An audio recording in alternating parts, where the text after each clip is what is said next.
وعلى آله وصحبه أجمعين.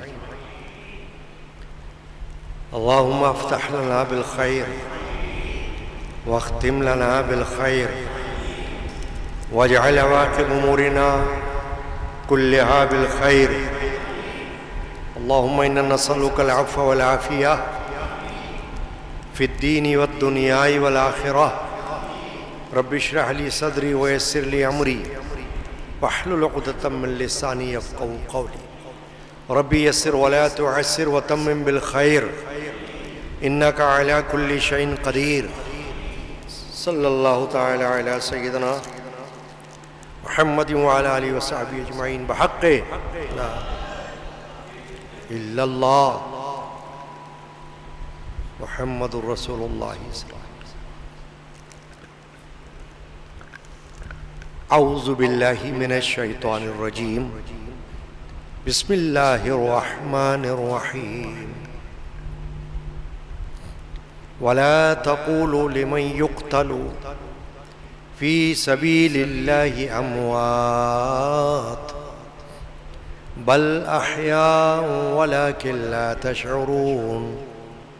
صدق اللہ مولانا العظیم.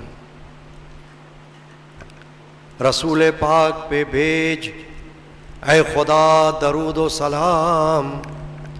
علی و فاطمہ حسن و حسین پر بھی مدام.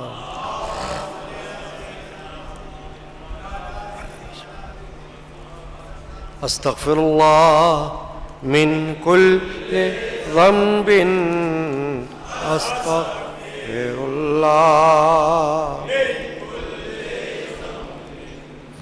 استغفر اللہ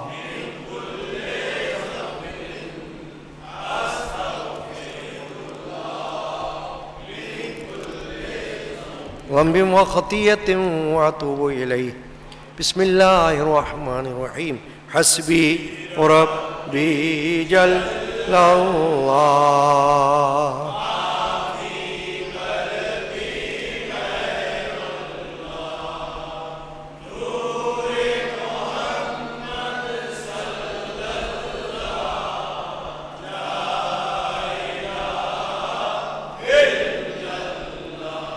عرض غلام فقیر ہے اب رحمت اللہ علیہ. داخل رحمت ہوں ہم سب ذکر و قبول ہو یہ یا رب لا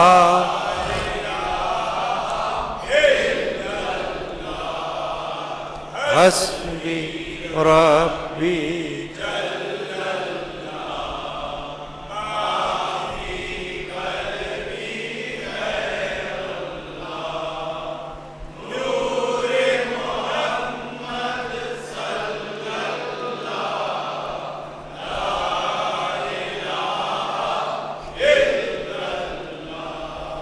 اللهم اجعل آخر كلامنا لا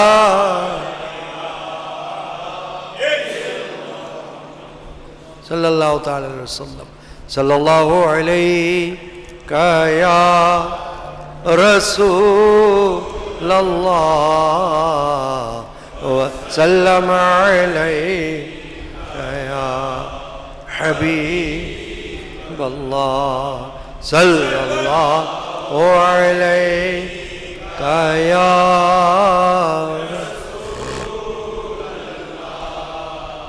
وسلم علیہ یا بندہ فقیر. دو جہاں میں آپ کا ہے غلام زار یا رسول اللہ. صلی اللہ علیہ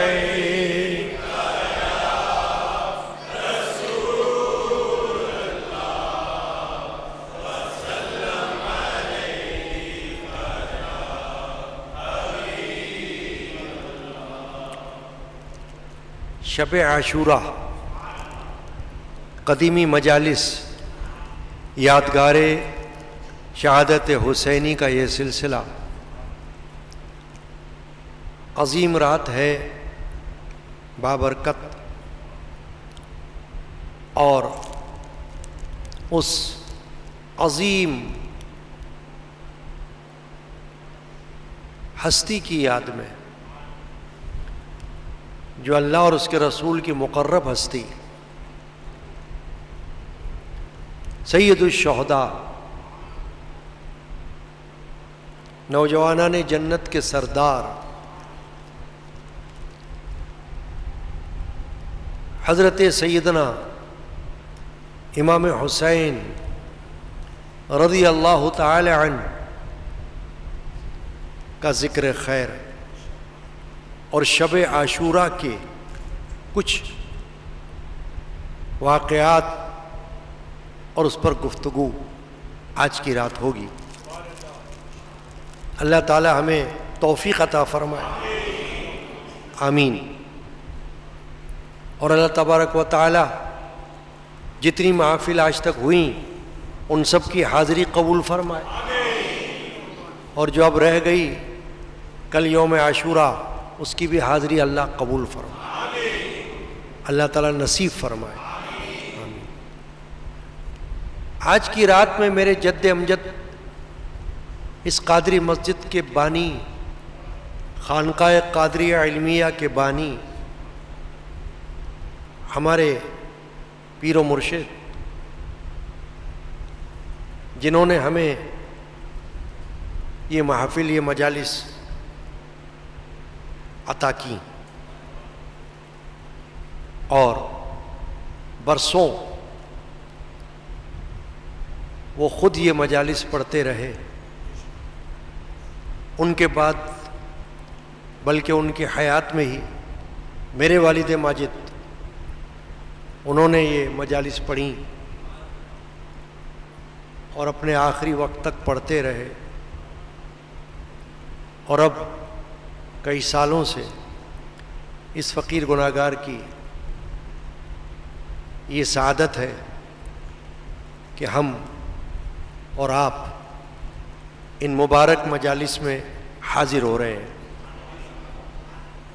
یہ بڑی خوش نصیبی ہے۔ میں کہتا رہتا ہوں اور آپ سب کو توجہ دلاتا رہتا ہوں کہ ہم ان مجالس کی حاضری کو معمولی نہ سمجھیں۔ یہ وقت گزاری نہیں ہے، ٹائم پاس کی بات نہیں ہے، یہ تو وقت کا حاصل ہے۔ ہمارے نامہ اعمال میں یہ حاضریاں نیکی کے حوالے سے، اجر و ثواب کے حوالے سے محفوظ ہو رہی ہیں، جو بارگاہ الہی میں روز قیامت ہمارے نام اعمال میں رکھی جائیں گی۔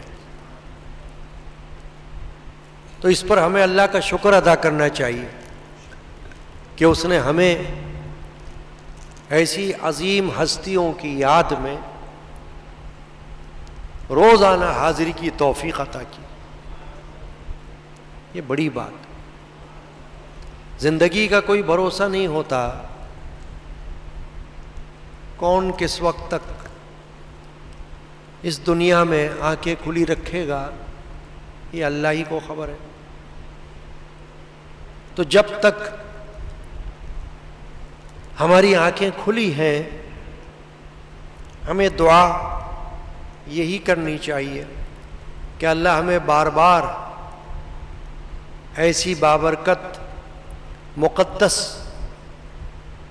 مجالس کی حاضریاں نصیب فرمائے، آمین۔ آج کی رات میرے جد امجد جن کا میں نے ذکر کیا، حضرت مولانا الحاج الحافظ القاری الشاہ محمد غلام رسول قادری رحمۃ اللہ تعالی علیہ کا ایک معمول حسنہ تھا کہ وہ اپنے مرشد پاک اور اپنے خاندان کے عظیم صوفی بزرگ حضرت سائیں عبد الغنی القادری قلندری رحمۃ اللہ علیہ کا لکھا ہوا صحرا شہادت عظمیٰ منظوم پڑھا کرتے تھے اور پڑھایا کرتے تھے۔ حضرت صوفی سائیں عبد الغنی القادری رحمۃ اللہ علیہ جو ہمارے خاندانی پیشوا ہیں، انہوں نے اپنے وصال با کمال سے، یعنی ربیع الاول سے جس میں ان کا وصال ہوا، اس سے 2 ماہ پہلے، ربیع الاول سے 2 ماہ پہلے عشرہ محرم میں، یہ جو عشرہ چل رہا ہے، اسی میں یہ اشعار تحریر فرمائے۔ گویا کہ یہ یادگار ہے ان کے آخری وقت کی اور عشرہ محرم کی۔ تو میرے جد امجد نے شب عاشورہ میں یہ فرمایا کہ میرا معمول ہے کہ میں شب عاشورہ میں اپنے اس خاندانی بزرگ کی یہ سوغات، یہ صحرا شہادت عظمیٰ یہ پڑھتا ہوں۔ تو میرا بھی یہ معمول حسنہ ہے کئی سال سے کہ آج کی رات بطور خاص حضرت سیدنا امام حسین رضی اللہ تعالی عنہ کی بارگاہ میں خراج عقیدت، نذرانہ عقیدت پیش کرتے ہیں۔ چونکہ یہ الفاظ ہمارے اپنے نہیں، ہمارے بزرگوں کی زبان سے نکلے ہوئے، تو اس کی بھی برکت ہے، یہ نسبت ہے، اور اس نسبت کو معمولی نہیں سمجھنا چاہیے۔ یہ تو اللہ کا شکر کرنا چاہیے کہ ہمیں ایسی نسبت مل گئی۔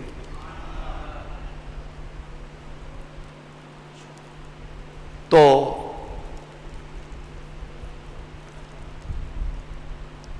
یہ اشعار مل کر پڑھیں گے، اللہ قبول فرمائے۔ رسول پاک پہ بھیجے خدا درود و سلام، علی و فاطمہ حسن و حسین پر بھی مدام۔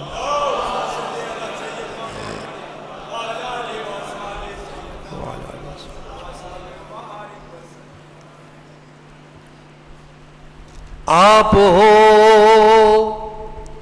آل پیمبر یا حسین، آپ ہو آل پیمبر یا حسین، آپ ہو آل پیمبر یا حسین، جملہ امت کے ہو رہبر یا حسین، جملہ امت کے ہو رہبر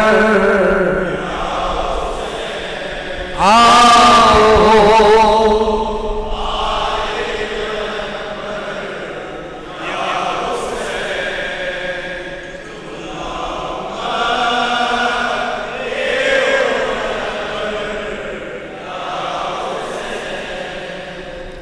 سید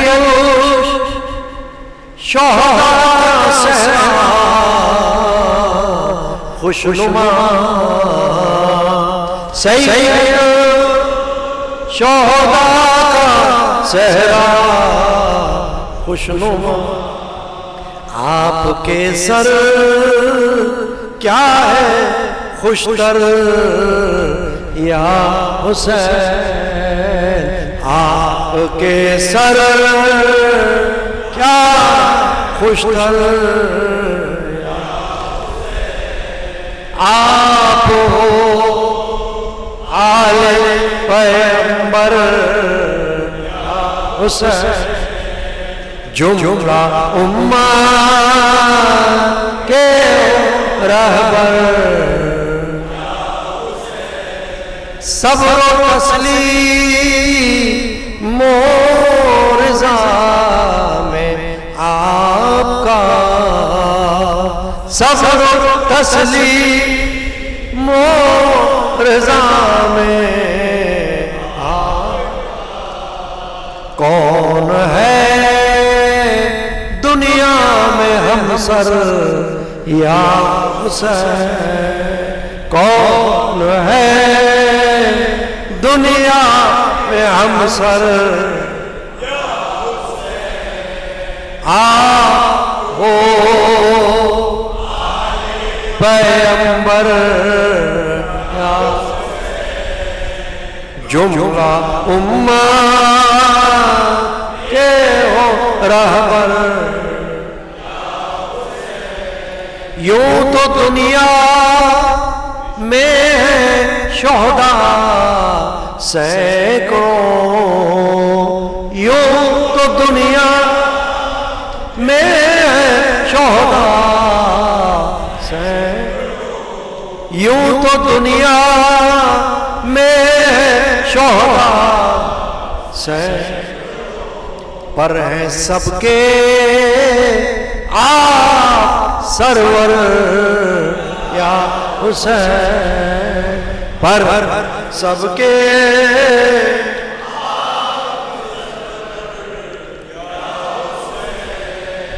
آپ ہو آل پیغمبر یا جملہ امت، سبحان اللہ،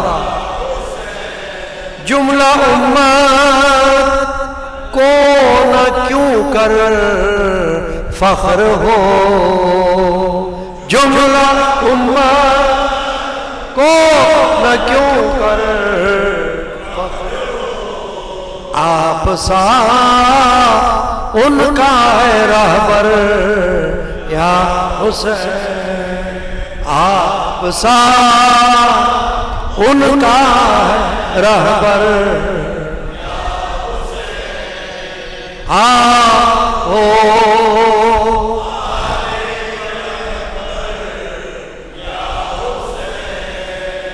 جملہ امت کے ہو رہبر، سبحان اللہ،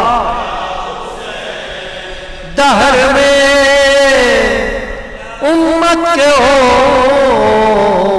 پشت و پناہ، دہر میں امت کے ہو پشت و پناہ، حشر میں ساقی کوثر یا حسین، حشر میں ساقی کوثر یا حسین، آپ ہو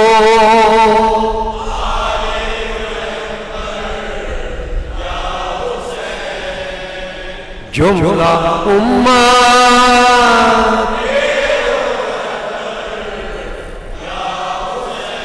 غوث ہے نعلین بردار آپ کے، غوث ہے نعلین بردار، قطب از خدا میں کمتر یا حسین، قطب از خدا کمتر، آپ ہو آل پیغمبر جملہ امت،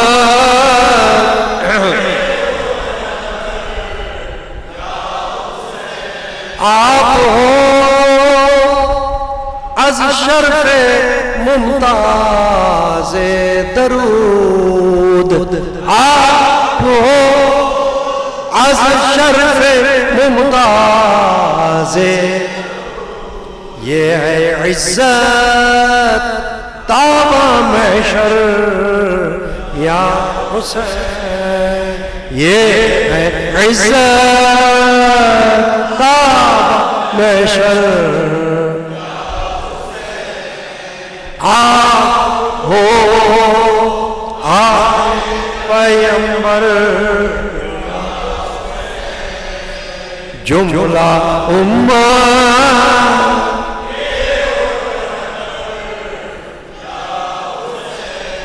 اہل حلقہ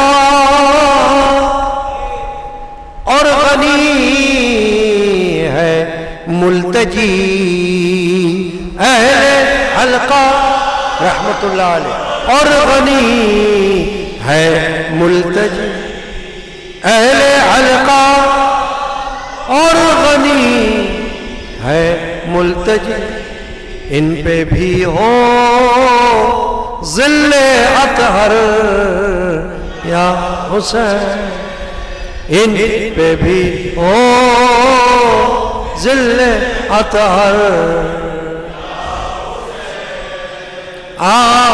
ہو آل پیغمبر جملہ امت رہبر یا حسین۔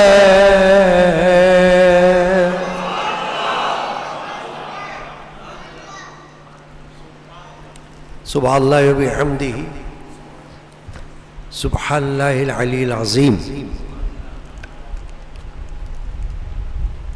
قدیمی مجالس یادگار شہادت حسینی کا جو سلسلہ چل رہا ہے، قبل اس کے کہ میں سید الشہداء حضرت سیدنا امام حسین رضی اللہ تعالی عنہ کا ذکر اور آپ کی مناقب اور آپ کا سفر مکہ شریف سے میدان کربلا تک کچھ بیان کروں، یہ چاہتا ہوں کہ یہ جو مجالس ہو رہی ہیں اور جگہ جگہ ہو رہی ہیں، بلکہ دنیا میں جہاں جہاں اہل بیت کے چاہنے والے بستے ہیں، وہ اپنے اپنے انداز میں اپنے اپنے طور سے ذکر حسین کرتے ہیں، یاد حسین کرتے ہیں، کہیں مساجد میں جیسے یہاں ہو رہا ہے، کہیں جلسوں میں، کہیں جلوسوں میں، کہیں گھروں میں، کیونکہ اس کے لیے کوئی قید نہیں ہے کہ ذکر حسین کہاں ہونا چاہیے اور کہاں نہیں ہونا چاہیے۔ جہاں محبت حسین ہے وہاں ذکر حسین ہے، جہاں عقیدت حسین ہے وہاں ذکر حسین ہے۔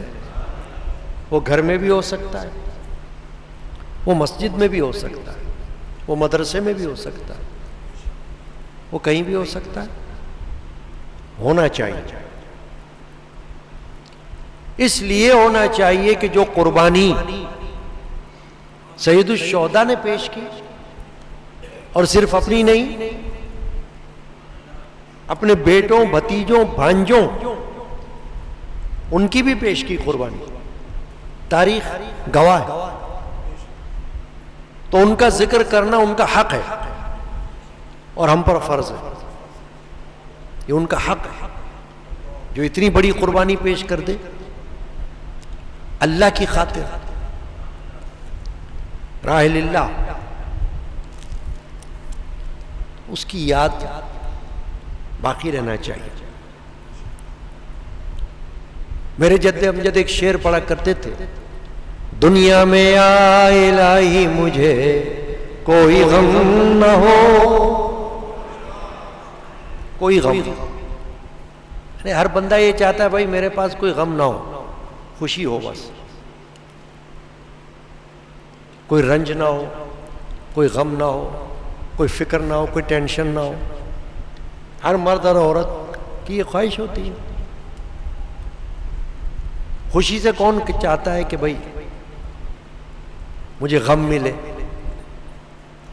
وہ تو یہی دعا کرتا ہے، یا اللہ مجھے غم سے بچا، رنج سے بچا.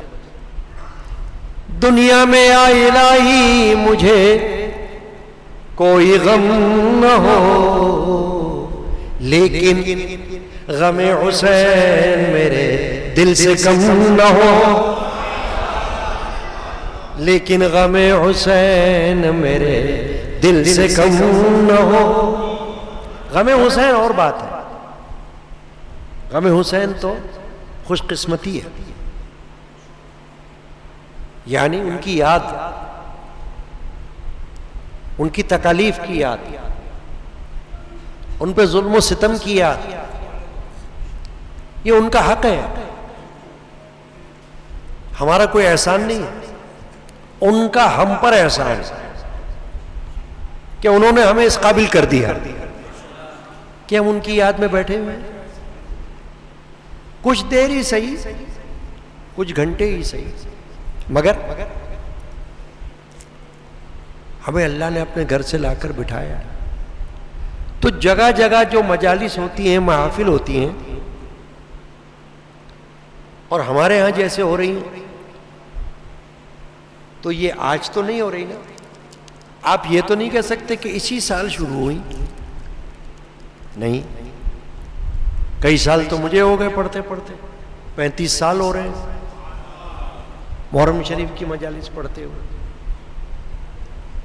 اس سے پہلے والد ماجد پڑھتے رہے، اس سے پہلے میرے جد امجد پڑھتے رہے، اس سے پہلے ان کے والد ماجد پڑھتے رہے، اس سے پہلے خاندان کے اور بزرگ پڑھتے رہے.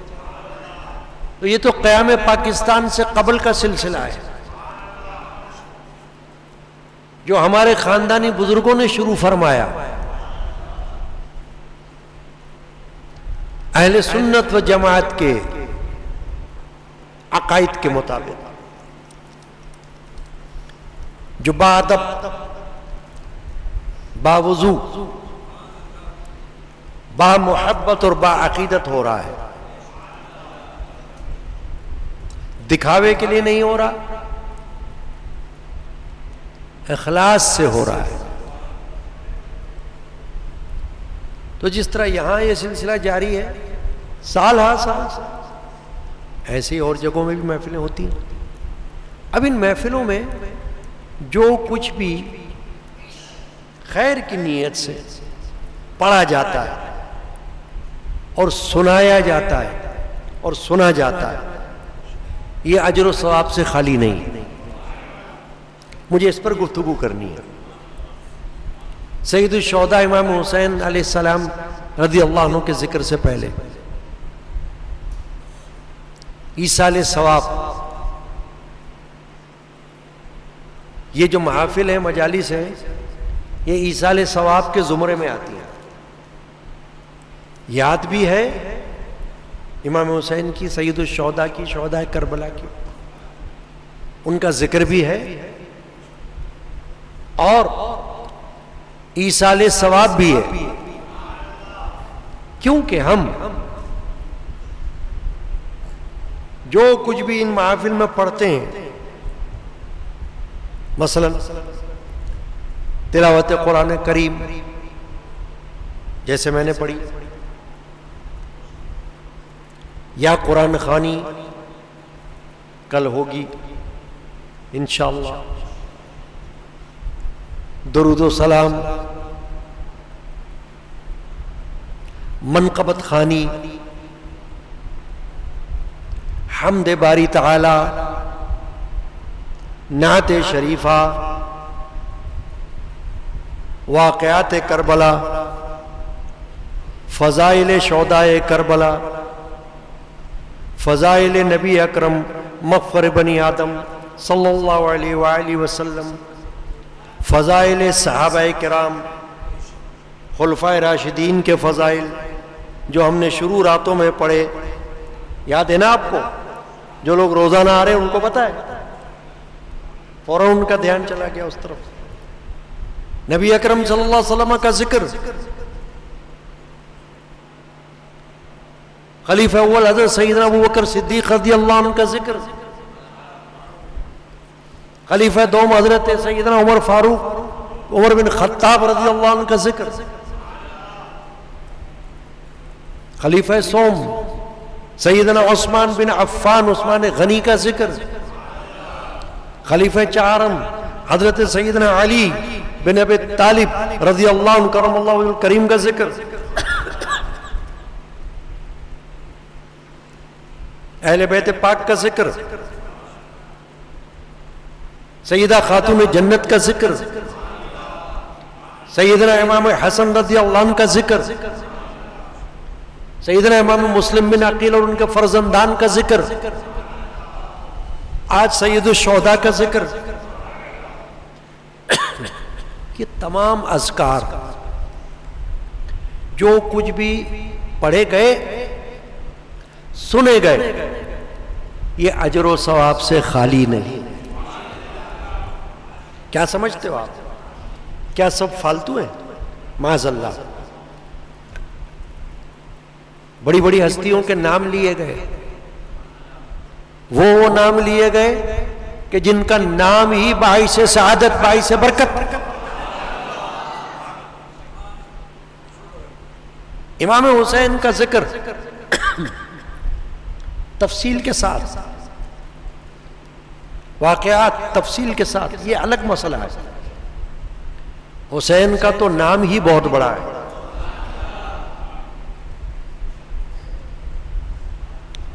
ان کی یاد ہی بہت بڑی ہے.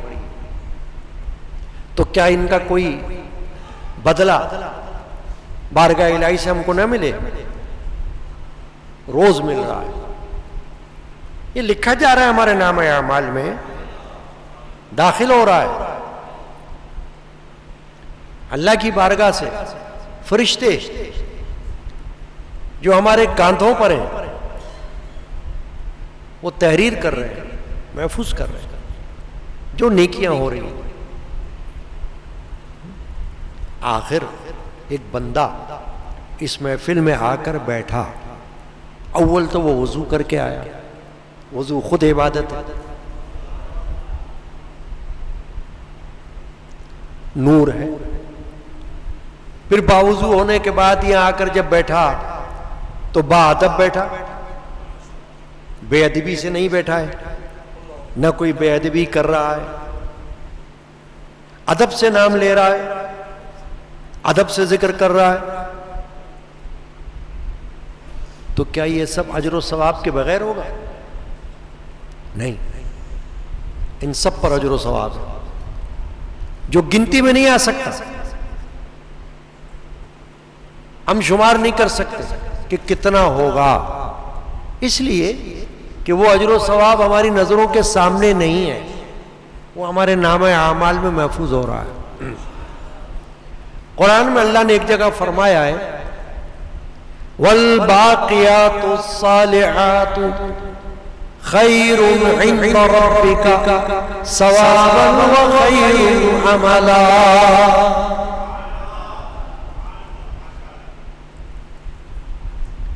اللہ نے فرمایا باقی رہنے والی نیکیاں،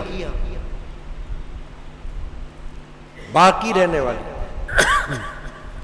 نیکیاں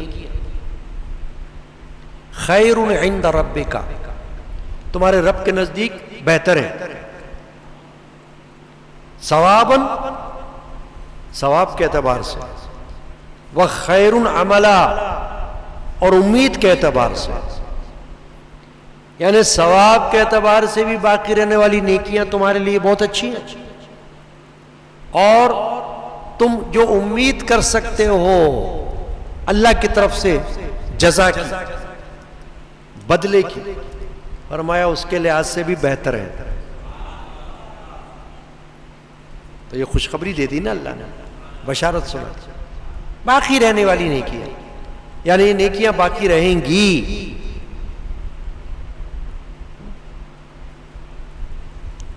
تو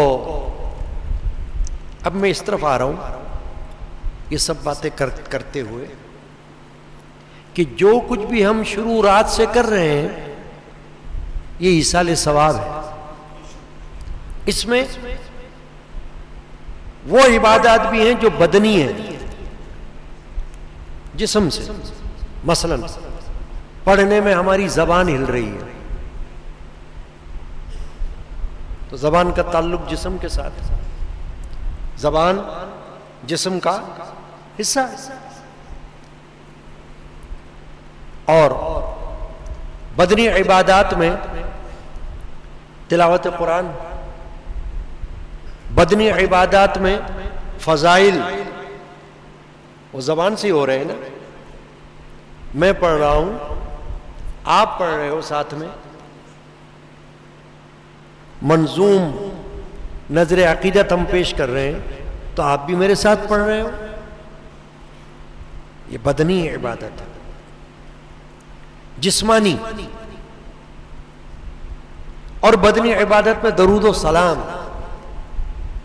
کہ کچھ دیر کے بعد ہم پڑھتے ہیں رسول پاک پہ بھیجائے خدا درود و سلام، علی و فاطمہ حسن و حسین پر بھی مدام.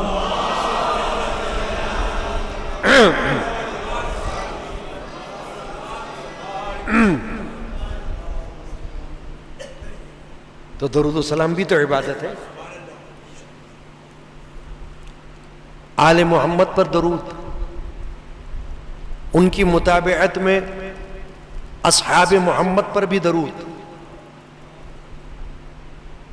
تو درود سلام یہ ہم روزانہ پڑھ رہے ہیں، ویسے بھی پڑھتے ہیں مگر محفل میں پڑھ رہے ہیں نا، روز پڑھ رہے ہیں، دعا کے دوران پڑھ رہے ہیں. اور بدنی عبادت میں فضائل بیان کرنا، واقعات بیان کرنا، حمد پڑھنا، نعت پڑھنا، منقبت پڑھنا یا سلام پڑھنا جو ہم آخر میں بھی پڑھتے ہیں، یہ سب بدنی عبادات ہیں جو اجر اور ثواب سے خالی نہیں ہے. کوئی آپ کو نہیں کہہ سکتا کہ آپ نے کیا کیا وہاں جا کر، کیا ملا آپ کو. تو آپ کہہ سکتے ہو کہ جو ملے گا وہ میدان حشر میں نظر آ جائے گا.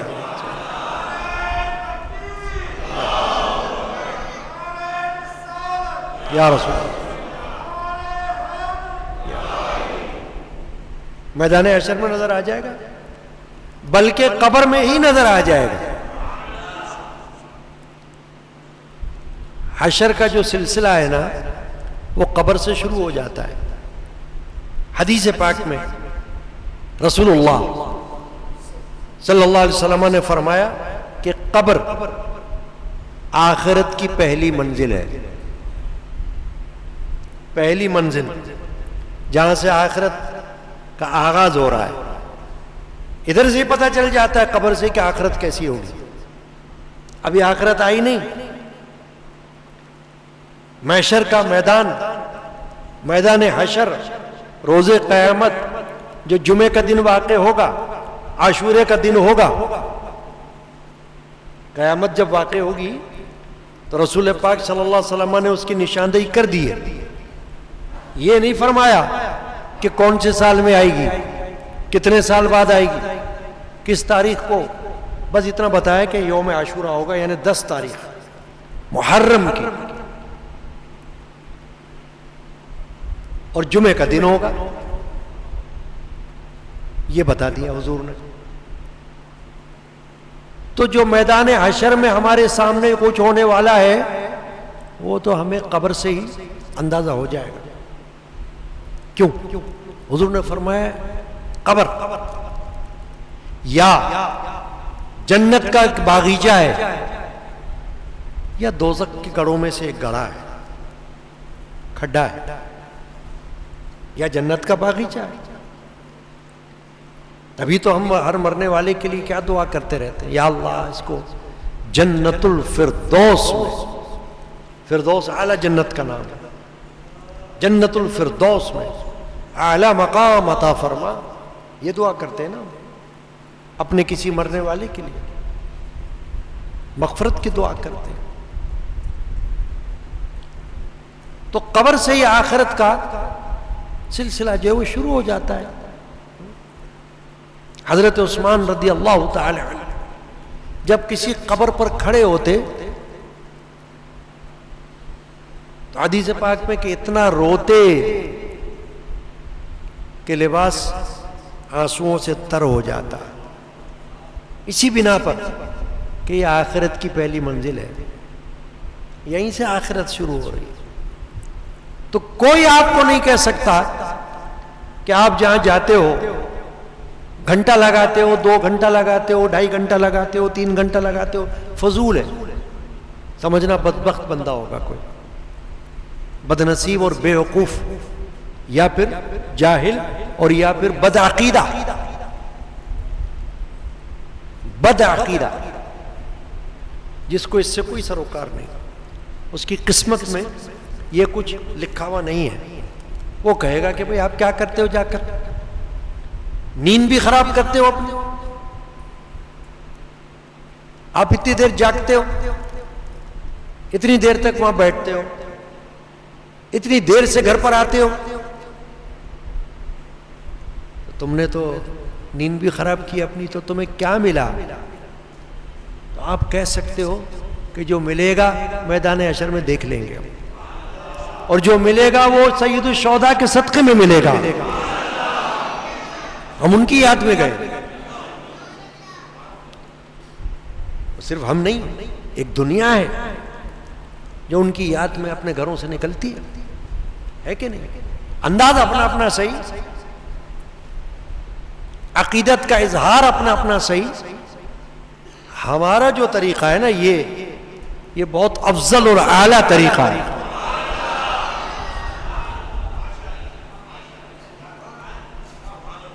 نہ اس میں دکھاوا ہے، نہ اس میں فیشن ہے، نہ اس میں شوشہ ہے، نہ اس میں ریاکاری ہے،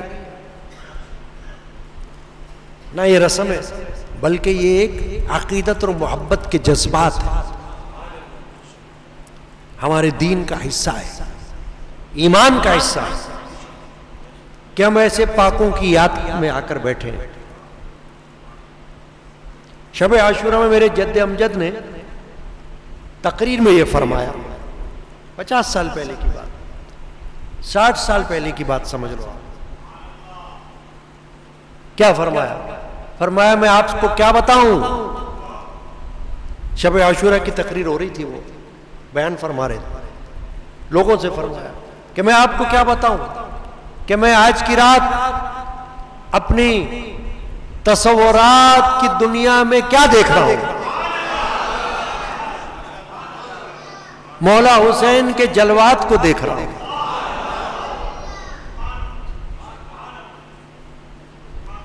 بزرگوں نے فرمایا ہمارے، ہمیں اس طرف توجہ دلائی کہ اس کو نہ کم سمجھو، نہ ہلکا لو، نہ معمولی سمجھو، نہ بیکار سمجھو. یہ شیطان کا وسوسہ ہوگا،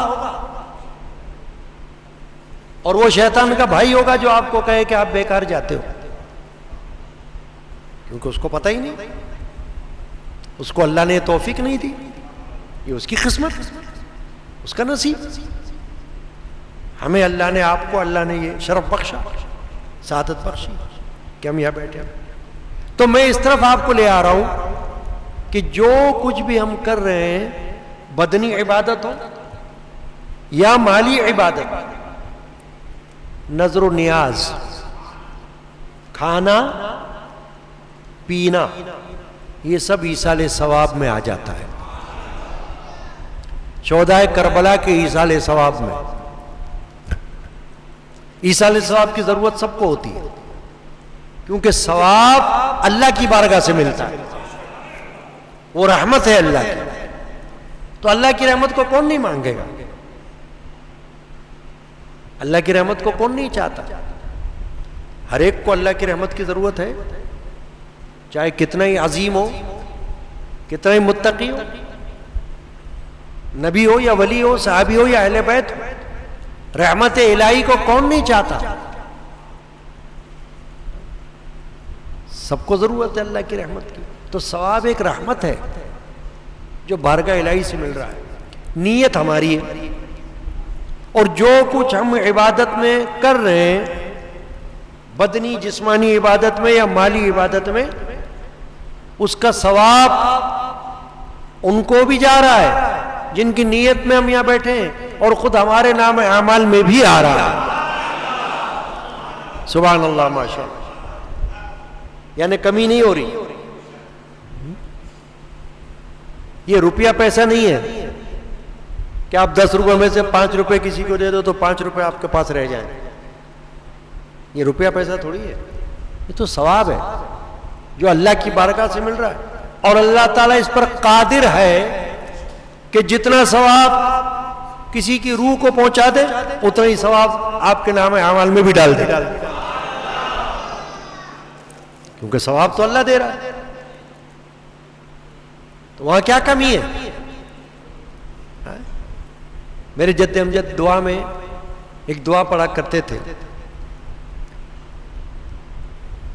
کسی کا نہ ہم کو محتاج رکھ زمانے میں، کسی کا نہ ہم کو محتاج رکھ زمانے میں، کمی ہے کیا میرے مولا تیرے خزانے میں، کمی ہے کیا میرے مولا تیرے خزانے میں۔ تو یہ ثواب تو ایک ایسی نعمت ہے کہ جتنا آپ بیچتے رہو کم نہیں ہوگا، بڑھتا چلا جائے گا، جتنا بیچتے رہو، کل جان کو بیچتے رہو، کل مومنین و مومنات کو بیچتے رہو، ثواب ختم نہیں ہوتا، نہ تمہارا نہ ان کا، دونوں کو برابر ملے گا، ثواب میں کمی نہیں ہوگی۔ تو کتنی اچھی بات ہے جو آپ کو اللہ دے رہا ہے۔ تو میں اس لیے آج یہ گفتگو کر رہا ہوں کہ جو کچھ بدنی عبادت آپ روزانہ کر رہے ہو اور جو کچھ مالی عبادت کر رہے ہو، نظر و نیاز میں حصہ لے رہے ہو، اور جو کچھ کھا رہے ہو، جو کچھ پی رہے ہو، اس سب کا ثواب شہدائے کربلا کی ارواح کو جا رہا ہے۔ تو یہ تو آپ کے لیے سعادت ہے کہ اللہ تعالیٰ نے آپ کو چن لیا اس مقصد کے لیے کہ آپ اپنے عمل سے ثواب کا ذریعہ بن رہے ہو، اپنے اعمال سے ثواب کا ذریعہ بن رہے ہو، تو آپ کو تو شکر کرنا چاہیے، فکر نہیں، شکر کہ اللہ تیرا شکر ہے، تو نے ہمیں اس قابل بنا لیا، تو نے ہمیں توفیق بخش دی، ہمت دے دی، ہم آ گئے، یہ تو تیرا شکر ہے۔ اور سید الشہداء امام حسین رضی اللہ تعالی عنہ اور ان کے رفقا، ان کے اہل خانہ کی ہم پر مہربانی ہے کہ جو ہم یہاں پر آ گئے۔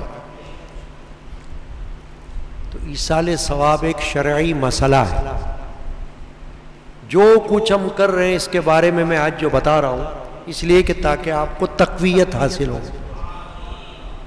کہ یہ ایصال ثواب فالتو کام نہیں ہے۔ ایصال ثواب قرآن سے ثابت ہے، ایصال ثواب حدیث سے ثابت ہے، ایصال ثواب فقہاء سے ثابت ہے، محدثین سے ثابت ہے، مفسرین سے ثابت ہے، علماء سے ثابت ہے، اولیاء اللہ سے ثابت ہے، اور صحابہ سے ثابت ہے، اور اہل بیت سے ثابت ہے۔ ثواب سے خالی نہیں۔ امام اہل سنت اعلی حضرت شاہ احمد رضا خان رحمۃ اللہ علیہ نے اپنی فتاوی رضویہ میں اس پر روشنی ڈالی کہ جو کچھ نظر و نیاز میں زبانی کلامی پڑھنے کے علاوہ نظر و نیاز میں پیش کیا جاتا ہے، چاہے وہ سبیل کی صورت میں شربت ہو، چاہے محفل میں شربت ہو، چاہے پانی ہی صحیح، چاہے کوئی کھانے کی چیز ہی صحیح، فرمایا یہ سب اجر و ثواب سے خالی نہیں ہے۔ اس کو ہم نیاز کہتے ہیں۔ جب ہم لفظ نیاز استعمال کرتے ہیں نا، نیاز ہے بھائی، یہ نیاز، وہ اس لیے کہتے ہیں کہ جب کسی بزرگ کے ایصال ثواب کے لیے کوئی عمل کیا جاتا ہے تقسیم کرنے کا، تو اس کو نیاز کہتے ہیں، کیونکہ وہ متبرک ہو جاتا ہے، وہ بابرکت ہوتا ہے، اس کو کھانے کے لیے تو لوگ ترستے ہیں اور اس کو کھانے کی خواہش کرتے ہیں، کہ یہ ہمیں ملے، اور چاہے اس کا ایک دانہ ہی مل جائے وہ نیاز ہے. یہ بھی یاد رکھنا، کھانا اگر ہو تو یہ ضروری نہیں کہ وہ پیٹ بھر کر ہی ہوگا تو ہی ثواب ہوگا، نہیں، ایک دانہ بھی مل گیا اور وہ آپ کے نصیب میں آ گیا تو وہ بھی آپ کے لیے بابرکت ہے اور اس کا بھی ثواب جا رہا ہے اور تمہارے نامہ اعمال میں بھی ثواب آ رہا ہے. اپنے وقت کے بہت بڑے محدث، بہت بڑے عالم ابن عالم یعنی علمی خاندان، ولی اللہ خاندان، امام شاہ ولی اللہ رحمۃ اللہ علیہ اور ان کے فرزند حضرت شاہ عبد العزیز محدث دہلوی رحمۃ اللہ علیہ اپنے فتاوی میں، اپنے فتووں میں اس بات کا اعلان کرتے ہیں، جس کا جی چاہے آ کر میرے پاس بیٹھ کر دیکھ لے، بتا دوں گا. کہ وہ فرماتے ہیں کہ یہ جو امام حسین سید الشہداء کی یاد میں جو کچھ بھی کوئی تقسیم کرتا ہے، چاہے وہ شربت ہو، چاہے وہ شیرینی ہو، چاہے وہ کچھ ہو، فرمائے یہ سب جائز درست ہے اور ایصال ثواب ہے، یعنی بیکار نہیں ہے، فالتو نہیں ہے، یہی تو ایصال ثواب ہے. تو اس کا مطلب ہے کہ ہم روزانہ اس ایصال ثواب میں الحمدللہ شریک ہو رہے ہیں.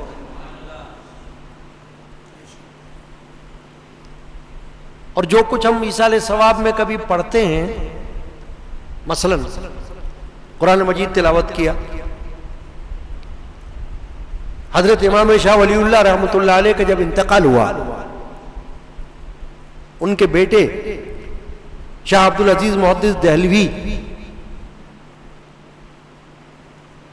اپنے ملفوظات میں یہ لکھتے ہیں کہ میرے والد کے انتقال پر ان کے تیسرے دن، سویم والے دن 81 قرآن مجید ختم کیے گئے،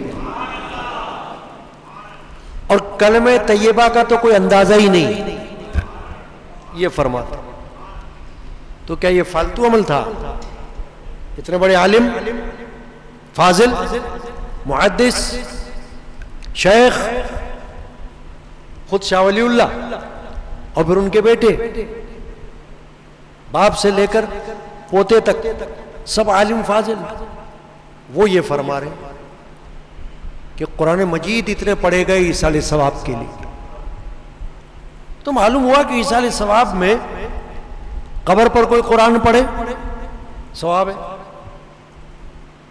قبرستان میں جب جائے، حدیث پاک ہے، نبی اکرم صلی اللہ علیہ وسلم نے فرمایا کہ جو کوئی شخص قبرستان میں جا کر 11 مرتبہ سورہ اخلاص پڑھے، قل اللہ احد، فرمایا اس کو اس قبرستان کے مردوں کی گنتی کے برابر ثواب ملے گا. مردوں کی تعداد کے برابر، جتنے مردے. پھر حدیث میں فرمایا مردوں پر سورہ یاسین پڑھا کرو. تو اگر کسی چیز کا کوئی فائدہ نہ ہو، جیسے ہمارا عمل دوسرے کو فائدہ نہ دے، کسی فوت شدہ کو، تو پھر یہ سب کیا ہے؟ یہ تو فوت ہونے کے بعد ہی ہو رہا ہے نا.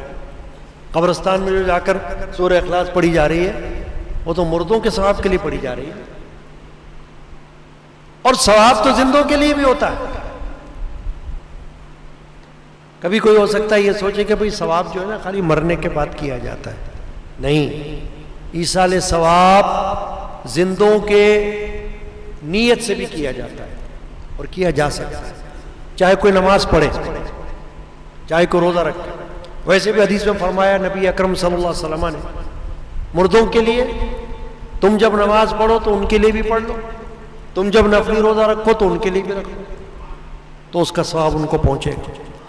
ایک صحابی تھے حضرت سعد بن عبادہ، انہوں نے پوچھا رسول اللہ میری ماں فوت ہو گئی ہے، میرا خیال ہے اگر وہ کچھ کہتی، کہہ تو نہیں سکی، کچھ کہتی تو صدقہ کرنے کے لیے کہتی، تو کیا اب میں اس کی طرف سے صدقہ کروں؟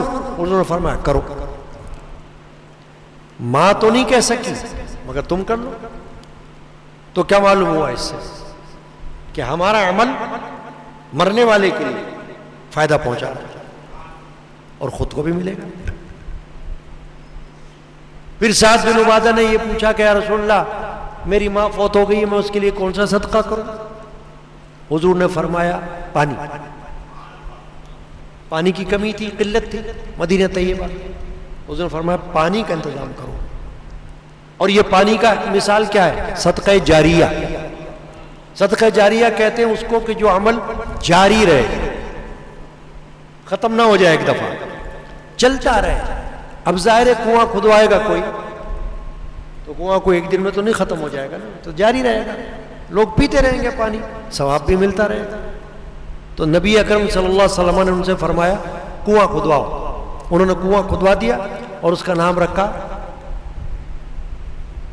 ھذا لأم سعد. یہ ام سعد کے لیے، سعد کی ماں کے لیے. اس کنویں سے حضور اکرم علیہ الصلوۃ والسلام خود پانی پیتے تھے، صحابہ کرام پانی پیتے تھے، اہل بیت پاک پانی پیتے تھے. تو اگر اس کا کوئی فائدہ نہ ہوتا، یہ عمل تو دوسرے کا ہے نا. ماں تو فوت ہو گئی، کنواں کون کھدوا رہا ہے؟ ماں نہیں. کنواں کس نے کھدوایا؟ بیٹے نے. ماں تو فوت ہو گئی، اب بیٹے نے کنواں کھدوایا، نام ماں کا رکھ دیا. جو شخص پانی پیتا رہے گا ماں کو ثواب ملتا رہے گا. پتہ یہ چلا کہ کوئی چیز اگر کرتے ہیں اور اس کا نام بھی رکھ دیتے ہیں تو وہ بھی جائز ہے. یعنی کوئی چیز پر نام لگا دیا جائے. جیسے ہم بعض اوقات دیکھتے ہیں نا کوئی سپارے تقسیم کرتے ہیں ایصال ثواب کے لیے کہ لوگ پڑھیں گے تو اس پہ لکھ دیتے ہیں یہ فلاں کے ایصال ثواب کے لیے ہے نا. اس لیے کہ پڑھنے والے کو یہ پتہ چل جاتا ہے ارے یہ فلاں کے ایصال ثواب کے لیے، تو وہ نام دیکھ کر دعا بھی کر لیتا ہے یا اللہ جو کچھ میں نے پڑھا اس کا ثواب فلاں کو پہنچا. اچھا اگر نہ بھی نام لکھا ہو تو سپارہ رکھنے والے نے جو نیت کی، پارے تقسیم کرنے والے نے جو نیت کر لی، بغیر نام لکھے ہوئے ثواب اس کو پہنچتا رہے گا. کیونکہ اللہ کو معلوم ہے، پڑھنے والے کو معلوم نہیں کہ یہ کس کے لیے رکھے مسجد میں، یہ پارے کس کے لیے، مگر اللہ کو خبر ہے کس کے لیے رکھے گئے. تو ثواب اللہ تعالیٰ اس کو بھیجتا رہے گا، اور جس نے رکھے اس کو بھی ثواب ملتا رہے گا. یہ ایصال ثواب کے مسائل ہیں جو میں بیان کر رہا ہوں. اور جب ہم کہتے ہیں نظر و نیاز، تو ایک نظر وہ ہوتی ہے جو نماز اور روزے کی ہوتی ہے کہ یا اللہ یہ کام ہو جائے تو میں روزہ رکھوں گا، یہ جائز کام ہو جائے تو میں نفل نماز پڑھوں گا. اس کو کہتے ہیں نظر شرعی، فقہی شرعی. ایک ہے نظر عرفی، اور نظر عرفی یہی ہے کہ کوئی یہ نیت کر لے کہ میرا یہ کام ہو جائے تو میں فلاں بزرگ کے ایصال ثواب کے لیے کچھ تقسیم کروں گا. کوئی کھانے کی چیز، کوئی پینے کی چیز، کوئی استعمال کی چیز، جیسے لباس، جیسے کھانا، جیسے شربت. امام حسین کی یاد میں شربت بانٹا جاتا ہے، یہاں بھی ہوتا ہے، سبیل میں بھی ہوتا ہے، باہر بھی لوگ بانٹتے ہیں. یہ سب ایصال ثواب ہے، فالتو عمل نہیں ہے. اس کا مطلب ہے ایصال ثواب. تو یہ کہیں سے بھی ناجائز نہیں ہے. جو ناجائز کہتا ہے جاہل ہے، بے عقل ہے. کیونکہ اتنی ثبوت مل رہے ہیں حدیث سے، بدنی عبادات کے ثبوت مل رہے ہیں، مالی عبادات کے ثبوت مل رہے ہیں، اور پھر کوئی انکار کرے تو اس کا مطلب یہ اس کی سنگ دلی ہے، شقاوت اور جہالت. اس کا کوئی علاج نہیں. چھوڑو اس کو، دفع کرو، اپنا کام کیے جاؤ، ایصال ثواب کیے جاؤ. کوئی یہ کہے کہ نہیں تمہارا عمل اس کو نہیں پہنچتا، تو کہنا معلوم ہوتا ہے تم نے اپنے ماں باپ کی نماز جنازہ نہیں پڑھی ہوگی. اگر تمہارے ماں باپ فوت ہو گئے تو کہے گا نہیں پڑھی، تو کہنا تم نے کیوں پڑھی نماز جنازہ؟ تمہارا عمل اس کو کیا فائدہ پہنچائے گا مرنے والے کو؟ کہے گا ہاں یہ بات تو آپ صحیح کہہ رہے ہو. تو کہنا پھر جاہل بندے یہ کیسے کہتے ہو کہ تمہارا عمل دوسرے کو فائدہ نہیں پہنچائے گا؟ ارے قرآن نے بھی بتائی یہ باتیں. دعا دوسرے کو پہنچ رہی ہے، دعا کرنے والا کوئی اور دعا کر رہا ہے دوسرے کے لیے. تو اگر دعا نہ پہنچے تو پھر دعا کیوں کریں کوئی؟ آپ کسی کو کہتے ہو دعا کرنا میرے لیے، مجھے کہتے ہو حضرت صاحب بابا صاحب دعا کرنا، میں آپ کو کہتا ہوں بھائی میرے لیے بھی دعا کرنا. تو یہ کیا ہوا؟ میرا عمل آپ کے لیے، آپ کا عمل میرے لیے ہوا نا. تو اگر میرا عمل آپ کو نہ لگے اور آپ کا عمل مجھے نہ لگے تو ایک دوسرے کو دعا کا کہنے کا فائدہ کیا ہوا؟ پھر اپنے لیے دعا کرتے رہو خالی، دوسرے کو کیوں کہتے ہو؟ مگر صحابہ کرام رضی اللہ عنہم اجمعین رات دن نبی اکرم علیہ الصلوۃ والسلام کی خدمت میں دعا کے لیے حاضر ہوتے تھے، ان سے دعا کروانے.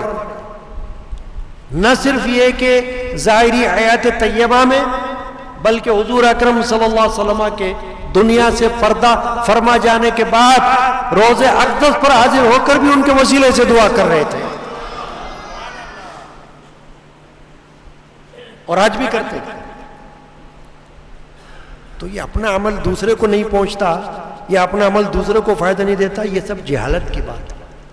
تو نماز جنازہ کی مثال تو میں دے رہا ہوں نا آپ کو کہ نماز جنازہ پڑھی جاتی ہے نا، مردے پہ پڑھی جاتی ہے، زندہ پہ تو نہیں پڑھی جاتی. تو ایصال ثواب ہو رہا ہے تو پڑھی جا رہی ہے نا. اس میں مغفرت کی دعا نہیں کرتے ہو آپ؟ زندوں کے لیے بھی کرتے ہو، مردوں کے لیے بھی کرتے ہو، چھوٹوں کے لیے بھی کرتے ہو، بڑوں کے لیے بھی کرتے ہو، حاضر کے لیے بھی کرتے ہو، غائب کے لیے بھی کرتے ہو، مردوں کے لیے بھی کرتے ہو، عورتوں کے لیے بھی کرتے ہو. کیسے کہ مشہور دعا ہے حدیث پاک میں نماز جنازہ میں، اللہم اغفر لحینا، یا اللہ ہمارے زندوں کی مغفرت کر، ومیتنا، اور ہمارے مردوں کی بھی مغفرت کر، وشاہدنا، ہمارے حاضروں کی مغفرت کر، وغائبنا، ہمارے غائبوں کی مغفرت کر، وصغیرنا، ہمارے چھوٹوں کی مغفرت کر، وکبیرنا، ہمارے بڑوں کی مغفرت کر، وذکرنا، ہمارے مردوں کی مغفرت کر، وانثانا، ہماری عورتوں کی مغفرت کر. بلاؤ کسی جاہل کو جو کہے کہ بھئی فائدہ نہیں ہوتا، تو فائدہ نہیں ہوتا تو یہ دعا کیوں پڑھی جا رہی ہے نماز جنازہ میں؟ یہ مغفرت کی دعا کیوں پڑھی جا رہی ہے؟ بغیر فائدے کے. اللہ کے رسول نے بغیر فائدے کے دعا بتا دی، فالتو چیز بتا دی. کیسے بتائی فالتو چیز؟ نہیں، فائدہ ہے، کلمہ طیبہ کا فائدہ ہے. قرآن مجید کوئی پڑھ کے بخشے، اس کا فائدہ ہے. میرے جد امجد رحمۃ اللہ علیہ روزانہ نماز عصر کے بعد محفل میں بیٹھا کرتے تھے اور مغرب تک بیان فرمایا کرتے تھے، تقریر، خطاب. لوگ آ کر آپ کی طرح بیٹھتے تھے، روزانہ بیٹھتے ہی سورہ نبا کی تلاوت فرماتے تھے، حافظ قرآن تھے، اور اس کے بعد بیان شروع کرتے تھے. ایک دن آپ نے ایک واقعہ بیان کیا. بہت بڑے بزرگ حضرت عبداللہ یمنی یافعی رضی اللہ تعالی عنہ، قادریہ سلسلے کے بہت بڑے شیخ، قطب مکہ کہلاتے تھے،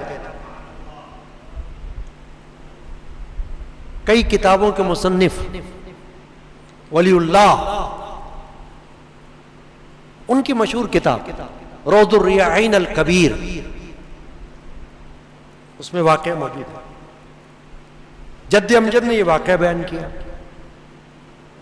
قرآن کے حوالے سے. قرآن کی بات آئی تھی کہ قرآن وہ ہے کہ ابھی بھی فائدہ پہنچا رہا ہے، مرنے کے بعد بھی فائدہ پہنچائے گا.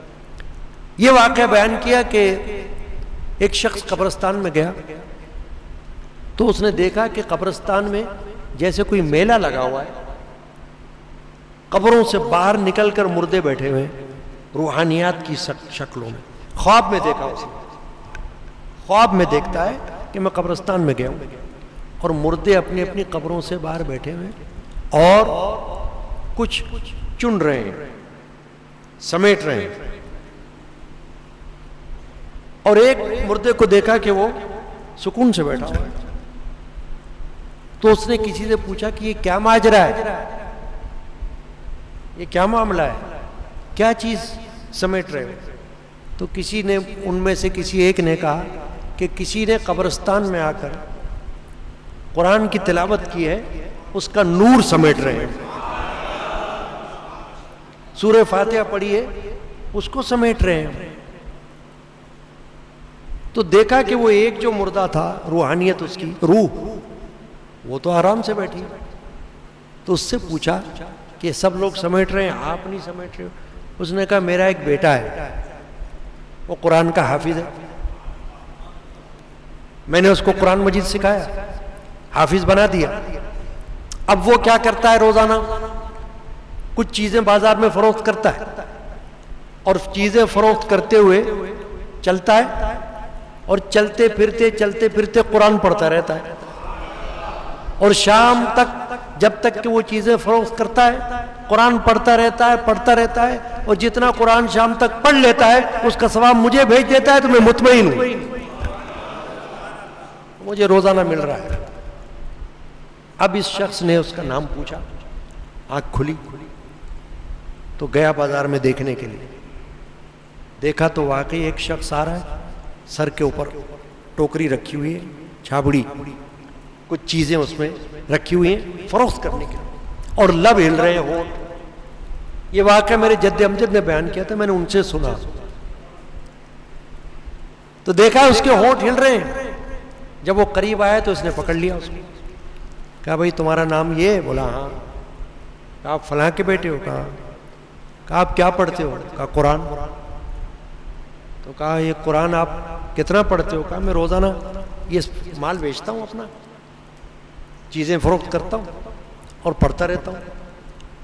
اور پڑھنے کے بعد شام جب ہو جاتی ہے تو میرے والد جنہوں نے مجھ کو حافظ بنایا تھا, میں ان کی روح کو اس کا ثواب بھیج دیا کرتا ہوں. تو اس شخص نے اس کو کہا, اس بیٹے کو کہا مبارک ہو آپ کو کہ میں نے تمہارے باپ کو خواب میں دیکھا کہ تمہارا پڑھا ہوا قرآن کا ثواب اس کو پہنچ رہا ہے, تمہارا بخشا گیا ثواب اللہ اس کو پہنچا رہا ہے. دیکھیے کتنی بڑی بات. تو اگر ثواب میں اگر آپ کوئی چیز تقسیم کرتے ہو اور اس میں نیت کرتے ہو کسی عظیم ہستی کی کہ میں اس کو ثواب یہ چیز بانٹوں گا, تقسیم کروں گا, ثواب اس کو بخشوں گا, تو وہ قبول ہو جاتی ہے اللہ کے. ایک بہت بزرگ گزرے ہیں, سلسلہ شاذلیہ کے بانی حضرت شیخ ابو الحسن شاذلی رحمۃ اللہ علیہ. جیسے قادریہ سلسلہ, چشتیہ, سوروردیہ, نقشبندیہ, شطاریہ, ایسے شاذلیہ بڑے عظیم بزرگ گزرے. ان کا درود شریف کا مجموعہ بھی ہے, حزب البحر بھی ہے, بڑے بڑے شیوخ پڑھتے ہیں اس کو. تو امام ابو الحسن شاذلی رحمۃ اللہ علیہ کا قول حضرت عبد الوہاب شعرانی ایک بزرگ گزرے, انہوں نے اپنی کتاب میں لکھا کہ امام شاذلی فرماتے ہیں کہ میں نے رسول اللہ صلی اللہ علیہ وسلم کو خواب میں دیکھا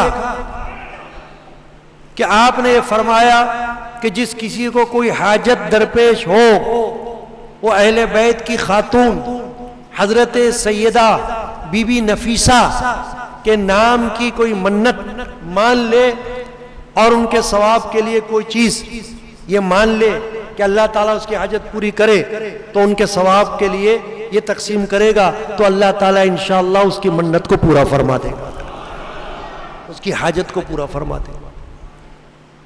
سیدہ بی بی نفیسہ, میرے جد امجد نے بھی بیان میں یہ بات بیان فرمائی, ملفوظات کتاب میں نے لکھی ہوئی یہ بات, آپ دیکھ لیں.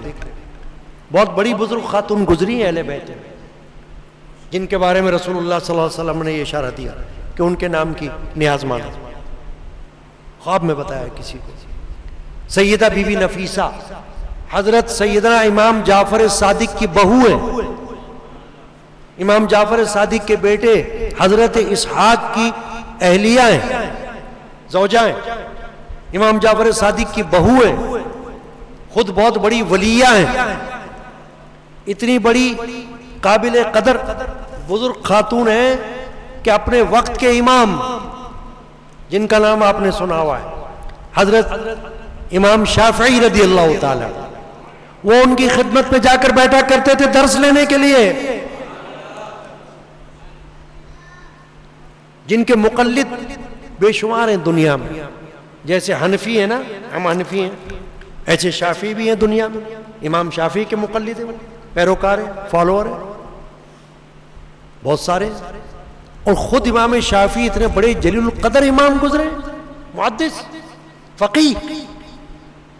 ایک فقہ ان سے چل رہی ہے جس کو ہم کہتے ہیں فقہ شافعی، جیسے فقہ حنفی. وہ امام شافعی رضی اللہ تعالی عنہ سیدہ بی بی نفیسہ کی خدمت پہ جا کر بیٹھا کرتے تھے. اور آخر میں وصیت کی انتقال کے وقت. دیکھ لو کتنی زبردست وصیت ہے. اس سے اندازہ لگا لو کہ سیدہ بی بی نفیسہ کا مقام کتنا بلند ہوگا. کیا وصیت کی؟ لوگوں، میں مرنے والا ہوں، فوت ہونے والا ہوں.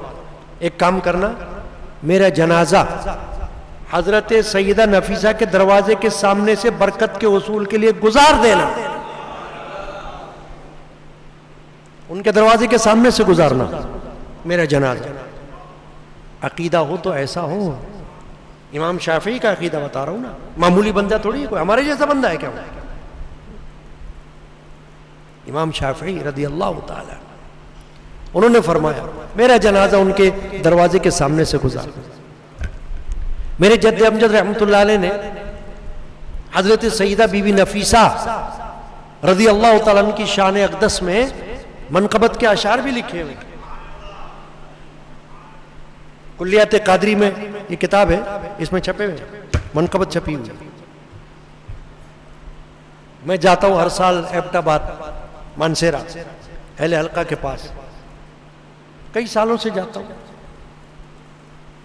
مساجد وہاں بنائی ہیں مریدین نے ہمارے. میں نے ان کا افتتاح کیا ہے. 1 سے زیادہ مساجد بنی ہیں. قادری مسجد، قادریہ علمیہ مسجد، اور امام اعظم ابو حنیفہ مسجد، اور بی بی نفیسہ مسجد.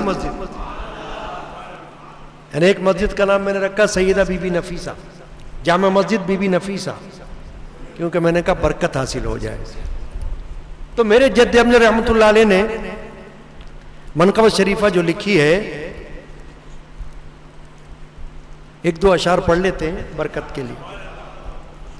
منقبت سیدہ نفیسہ طاہرہ بنت سید حسن، زوجہ محترمہ حضرت اسحاق ابن امام جعفر صادق رضی اللہ تعالی عنہ. بہت بڑے امام گزرے ہیں نا. امام جعفر صادق پتہ ہے کتنی بڑی شخصیت. ہم جن کے فالوور ہیں نا، امام اعظم ابو حنیفہ، جن کے فقہ پہ ہم عمل کرتے ہیں، امام اعظم ابو حنیفہ کے بھی استاد ہیں امام جعفر صادق. امام جعفر صادق کہتے میں نے 2 سال ان کی شاگردی کی ہے، امام جعفر صادق کی. اور یہ فرمایا کہ لولا السنتان لہلک النعمان. فرمایا اگر 2 سال نہ ملتے مجھے تو نعمان ہلاک ہو جاتا. ان کی شاگردی کے 2 سال نہ ملتے. اتنی بڑی ذات امام جعفر صادق، ان کی بہو. تو منقبت شریفہ کے اشعار کیا ہیں؟ تم پر ہے فضل باری یا سیدہ نفیسہ، تم پر ہے فضل باری یا سیدہ نفیسہ، برکت ہو آپ ساری یا سیدہ نفیسہ، برکت ہو آپ ساری یا سیدہ. نفی تم آؤ نبی کی اولاد ہو علی، اللہ کی ہو پیاری یا سیدہ نفیسہ، اللہ کی ہو پیاری یا سیدہ، تم ہو ولی حق بھی اور ہو صفی حق بھی، کیا شان ہے تمہاری یا سیدہ نفی، کیا شان ہے تمہاری یا ہے اس غلام عاجز کی التماس یہی، ہے اس غلام عاجز رحمت اللہ علیہ کی التماس یہی، مشکل ہو حل ہماری یا سیدہ نفیسہ، مشکل ہو حل ہماری، آمین۔ تم پر ہے فضل باری یا سیدہ، برکت ہو آپ ساری سیدہ نفیسہ۔ رسول پاک پہ بھیجائے خدا درود و سلام، علی و فاطمہ حسن و حسین پر بھی مدام،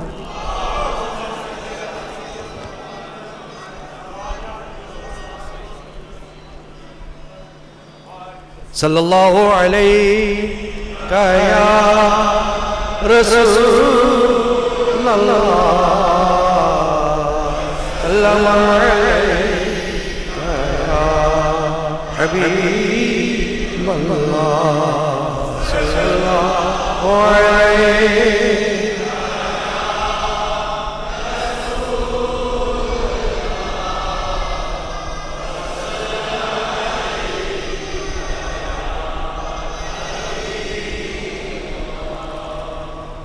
لطف کیجئے آئے حضور میں، لے کے آنے زار یا رسول اللہ، صلی اللہ علیہ۔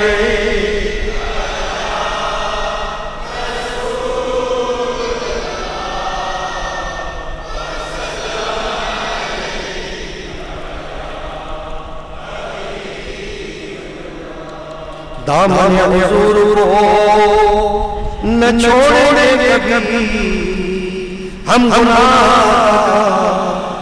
یا رسول اللہ صلی اللہ علیہ۔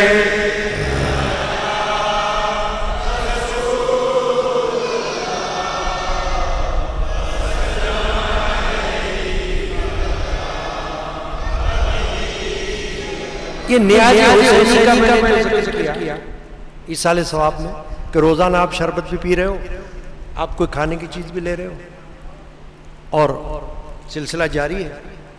تو نیاز حسینی کے بارے میں ہمارے مشائخ نے جو اشعار لکھے، تقویت کے لیے ایک دو اشعار پڑھ لیتے ہیں تاکہ معلوم ہو جائے کہ اس کی بھی برکات ہے۔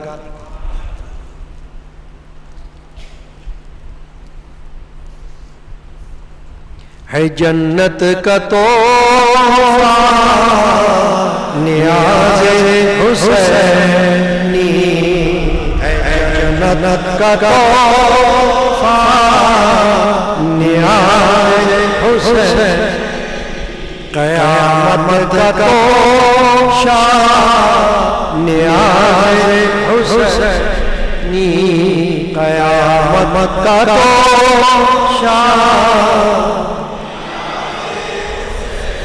جناب شہیدوں میں پہنچے عقیدت کا ہدیہ نیاز حسین، عقیدت کا ہدیہ، سبحان اللہ، دکھائے حسین کا جلوہ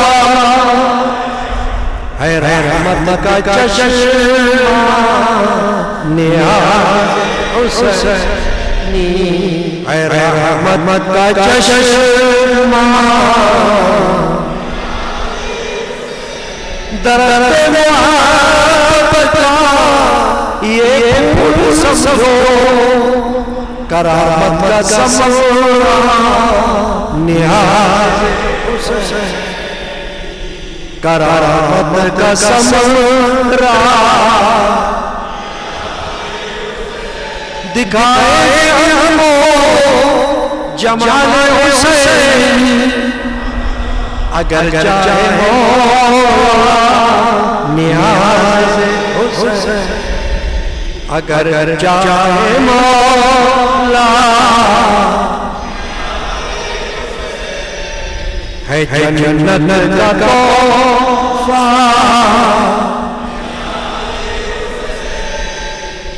قیامت کا توشہ نیاز حسین. تو یہ میں نے ابتدائیہ میں جو رسالہ ثواب گفتگو کی ہے امید ہے یاد ہے اور سمجھنے میں آسانی ہوگی اور سمجھانے میں آسانی. اللہ تعالیٰ قبول فرمائے.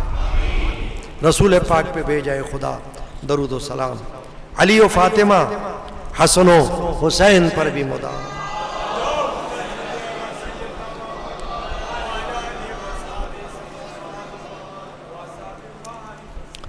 دیکھیے شب عاشورہ ہے اور سفر سید الشہداء امام حسین یعنی کہ مکہ سے لے کر میدان کربلا تک راستے میں چلتے چلتے پہنچ جانا.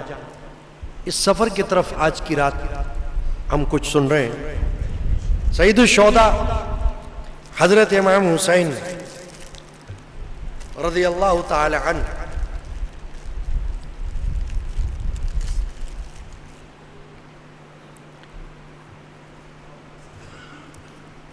کے لیے ایسے حالات پیدا ہو گئے تھے کہ کربلا جانا آپ کا لازم ہو گیا تھا. کل آپ نے سن لیا تھا نا کہ آپ کے چچا زاد بھائی امام مسلم بن عقیل آپ سے پہلے وہاں پہنچے. امام حسین نے ان کو بھیجا تھا کہ جا کر جائزہ لو اور مجھے بتانا کہ وہاں کے حالات کیا ہیں. میرے پاس جو خطوط آ رہے ہیں کیا وہ خطوط صحیح ہیں, لوگ واقعی عقیدت مند ہیں تو مجھے بتانا. تو جب امام مسلم وہاں پہنچے اور انہوں نے دیکھا کہ واقعی عقیدت کا اظہار تو کر رہے ہیں, امام حسین کو خط لکھ دیا کہ واقعی آپ کے چاہنے والے آپ تشریف لے آئیے. تو امام حسین نے جانے کا ارادہ کر لیا. اب یہاں اطلاع نہیں پہنچی کہ وہاں امام مسلم کو تو شہید کر دیا گیا تھا اور بچے بھی شہید ہو گئے تھے. امام حسین تو نکل پڑے تھے سفر کی طرف.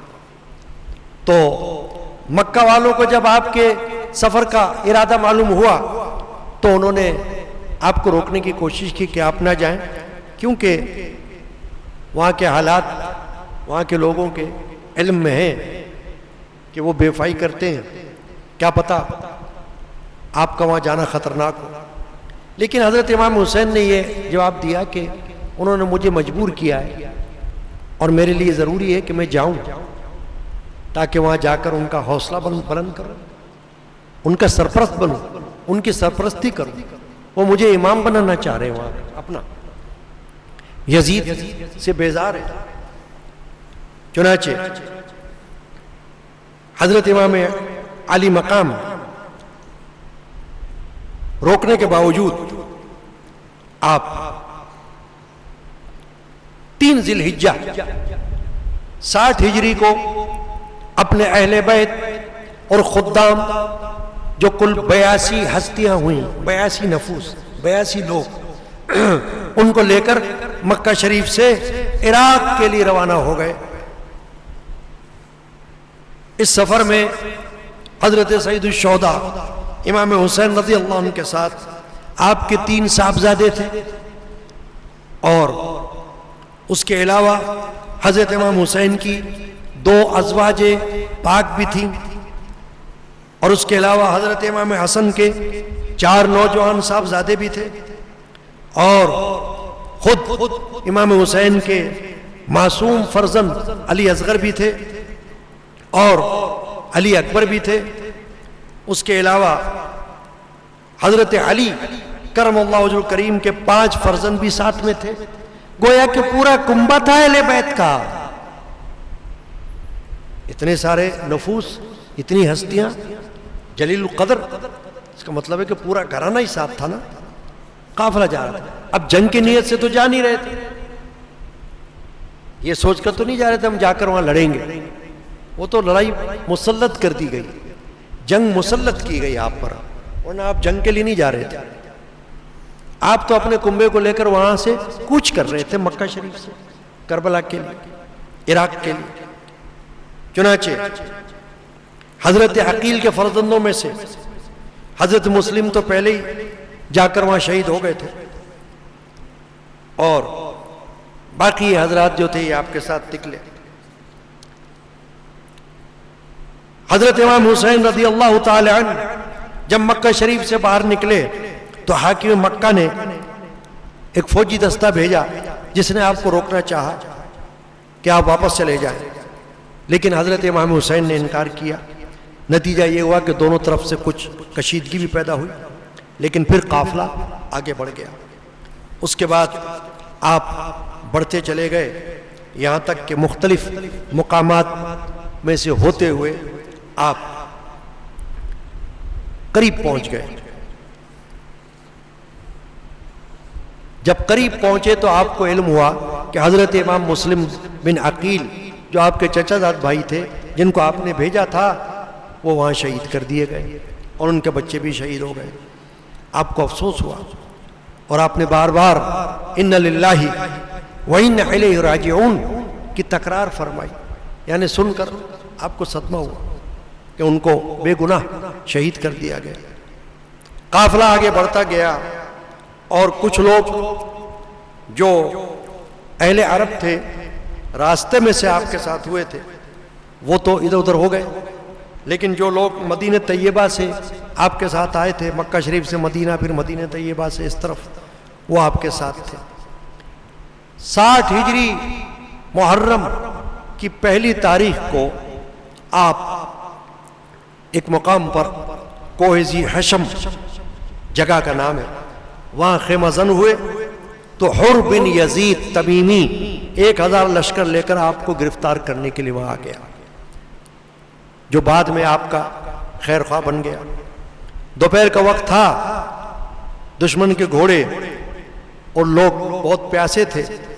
حضرت امام حسین رضی اللہ عنہ نے سب کو پانی پلوایا اور ظہر کی نماز کا وقت آیا، اذان دی گئی تو آپ نے حمد و صلات کے بعد حر اور اس کی فوج کو مخاطب کرتے ہوئے ارشاد فرمایا کہ اے لوگوں، میں اللہ تعالیٰ کی بارگاہ میں تمہارے سامنے اپنی صفائی پیش کرتا ہوں کہ میں اس وقت تک تمہاری طرف نہیں آیا جب تک کہ تمہارے سینکڑوں خطوط میرے پاس نہیں آ گئے کہ آپ ہمارے پاس آئیں، ہم آپ کو اپنا امام بنانا چاہتے ہیں۔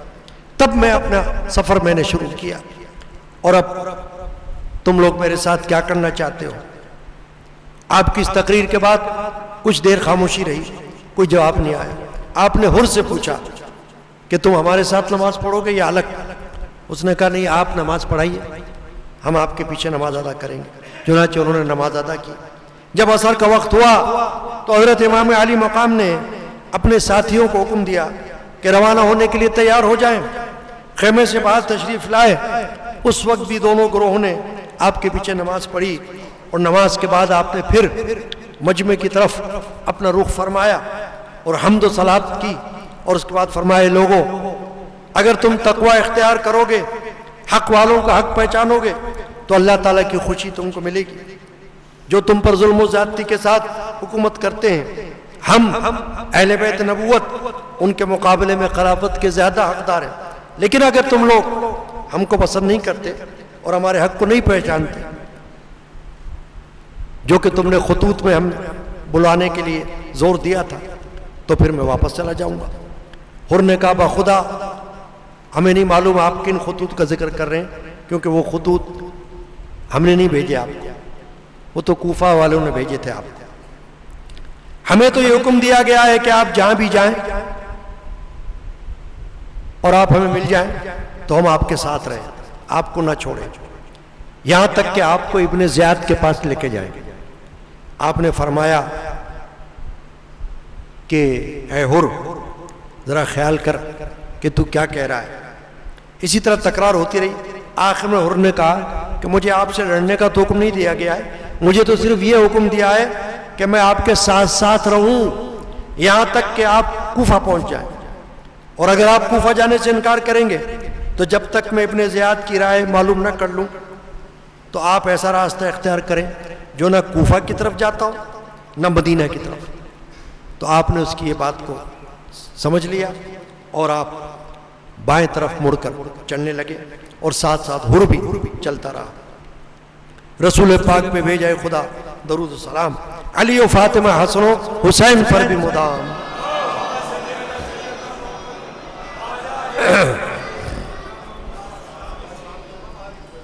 آپ تھوڑا سا سفر اختیار کر رہے تھے، چلے تھے کہ حر کے سپاہیوں نے کہا کہ بس آپ یہاں اتر جائیں، فرات، نہر فرات یہاں سے دور نہیں ہے. آپ نے پوچھا اس جگہ کا کیا نام ہے؟ لوگوں نے کہا اس کا نام ہے کربلا. کربلا اس لفظ کو سنتے ہی آپ گھوڑے سے اتر پڑے. فرمایا حاضی کربلا موضع کرب و بلائن حاضا مناخ رکابنا امحط رحالنا امقتل رجالنا، کہ یہ کربلا ہے جو مقام کرب و بلا ہے، یہی ہمارے اونٹوں کے بیٹھنے کی جگہ ہے، یہی ہمارے مال و اسباب اتریں گے اور اسی مقام پر ہمارے ساتھی قتل کیے جائیں گے. یہ محرم 61 ہجری کی دوسری تاریخ جمعرات کا دن تھا. جب حر نے حضرت امام حسین رضی اللہ عنہ کو کربلا میں اترنے پر مجبور کر دیا تو اس نے ابن زیاد کو اس بات کی اطلاع دی. چنانچہ ابن زیاد نے عمر بن سعد کو 4000 فوج دے کر بھیجا اور ابن سعد اپنی فوج لے کر وہاں پہنچ گیا. عمر بن سعد یہ سعد بن حسین کا بیٹا تھا، سعد بن ابی وقاص کا، جو صحابی رسول تھے، اشرف مبشرہ میں سے تھے، یہ ان کا بیٹا تھا. نواز رسول حضرت امام حسین کی فضیلت سے واقف تھا، اس لیے اس نے ابن زیاد سے کہا کہ مجھے اس کام کے لیے آپ نہ بھیجو. ابن زیاد نے کہا کہ نہیں، اگر تم حسین کے مقابلے کے لیے نہیں گئے تو پھر میں تم کو حکومت سے یعنی کہ حکمرانی سے دستبردار کر دوں گا. چنانچہ آخر وہ تیار ہو گیا آنے پر اور 4000 کی فوج لے کر وہاں پہنچا. حضرت امام علی مقام کے ساتھ صرف 82 لوگ تھے، جن میں خواتین تھی، بچے بھی تھے اور جنگ کے ارادے سے بھی نہیں آئے تھے، تو لڑائی کا سامان بھی ایسا نہیں تھا، سواریاں بھی کم تھیں. مگر اہل بیت نبوت کی شجاعت اور بہادری کا ابن زیاد کے دل پر اثر تھا کہ ان کے مقابلے کے لیے 22000 کا لشکر اس نے بھیج دیا. ابن سعد نے حضرت امام کے پاس کسی کو بھیجا کہ ان سے پوچھو کہ یہاں کس ارادے سے آئے ہیں. آپ نے جواب دیا کہ تمہارے شہر کوفہ کے لوگوں نے خطوط لکھ کر مجھے بلایا، اگر تمہیں میرا آنا پسند نہیں ہے تو میں واپس چلا جاتا ہوں. ابن سعد نے اپنا سوال اور امام علی مقام کا جواب ابن زیاد کے پاس بھیجا. اس نے ابن سعد کو جواب دیا کہ تم حسین اور ان کے تمام ساتھیوں سے کہو کہ وہ یزید کی بیعت کر لیں، اگر وہ بیعت کر لیں گے تو اس کے بعد جو ہم مناسب سمجھیں گے کریں گے. ابن سعد کو جب یہ خط ملا تو وہ سمجھ گیا کہ اب یہ خیریت کی بات نہیں ہے، کیونکہ جانتا تھا کہ امام علی مقام تو ایسا کریں گے نہیں، یزید کی بیعت نہیں کریں گے. حضرت امام علی مقام نے ابن سعد کو پیغام بھیجا کہ آج رات ہم تم سے ملنا چاہتے ہیں. یہ شب عاشورہ تھی. ابن سعد نے یہ بات مان لی اور رات کے وقت 20 سواروں کے ساتھ دونوں لشکروں کے درمیان آیا. آپ بھی 20 سواروں کے ساتھ تشریف لے گئے. پھر دونوں نے اپنے اپنے ساتھیوں کو الگ کر دیا اور تنہائی میں آپس میں گفتگو کرتے رہے. آخر میں حضرت امام علی مقام امام حسین رضی اللہ عنہ نے فرمایا کہ میں 3 باتیں تمہارے سامنے رکھتا ہوں، تم چاہو تو منظور کر لو۔ ایک یہ کہ میں جہاں سے آیا ہوں مجھے وہیں واپس جانے کی اجازت دے دو، چھوڑ دو مجھے، میں واپس جاؤں گا، کیونکہ جنہوں نے مجھے بلایا تھا وہ تو یہاں ہی نہیں اب، اور امام مسلم کو بھی شہید کر دیا، ان کے بچوں کو بھی شہید کر دیا، تو میں سمجھ گیا کہ بے وفائی کی انہوں نے، تو اب میں واپس چلا جاؤں گا۔ دوسری بات یہ کہ مجھے کسی ایسے مقام پر لے چلو جہاں میں رہ کر اپنا وقت گزار لوں گا، اور تیسرے یہ کہ مجھ کو یزید کے پاس دمشق میں جانے دو، میں جا کر براہ راست اس سے بات کروں گا، جس طرح میرے بھائی امام حسن نے امیر معاویہ سے بات کی تھی۔ تو حضرت امام حسین کا یہ رویہ اتنا نرم تھا کہ ابن سعد نے اقرار کیا کہ آپ تو صلح کے راستے پر ہیں، اور اس نے ابن زیاد کو لکھا کہ اتفاق کی صورت نظر آ رہی ہے۔ چنانچہ ابن زیاد نے خط پڑھ کر کہا کہ یہ تحریر ایسے شخص کی ہے جو اپنے امیر کا خیر خواہ اور اپنی قوم کا شفیق ہے، اچھا میں نے منظور کر لیا۔ یہ سن کر شبر ذی الجوشن جو بعد میں قاتل ہوا اٹھ کھڑا ہوا، اور اس نے کہا یزید سے، ابن زیاد سے، کہ آپ یہ ان کی پیشکش کیوں قبول کر رہے ہیں؟ وہ آپ کی زمین پر اترے ہوئے اس وقت آپ کے پہلو میں ہیں، اگر وہ آپ کی اطاعت کے بغیر یہاں سے چلے گئے تو وہ غلبہ حاصل کر لیں گے اور آپ کمزور ہو جائیں گے، اس لیے میری رائے میں یہ بات ہے کہ آپ ان کی خواہش منظور نہ کریں۔ چنانچہ شمر ذی الجوشن کی اس بات سے ابن زیاد کی رائے بدل گئی، کہا تم نے اچھا مشورہ دیا۔ پھر ابن سعد کو لکھا کہ تم حسین کے بچانے کی فکر مت کرو اور ان کی سفارشی مت بنو، اگر امام حسین اور ان کے تمام ساتھی میرے حکم پر سر جھکا دیں تو ان کو میرے پاس پہنچا دو، اور اگر نہ مانے تو سب کے سر کاٹ لو اور ان کی لاش گھوڑے سے دوڑا کر رون ڈالو، کیونکہ وہ اس کے مستحق ہے۔ چنانچہ ابن سعد نے جب یہ خط پڑھا تو شمر سے کہا کہ اے کمبخت، تم نے یہ کیا کیا؟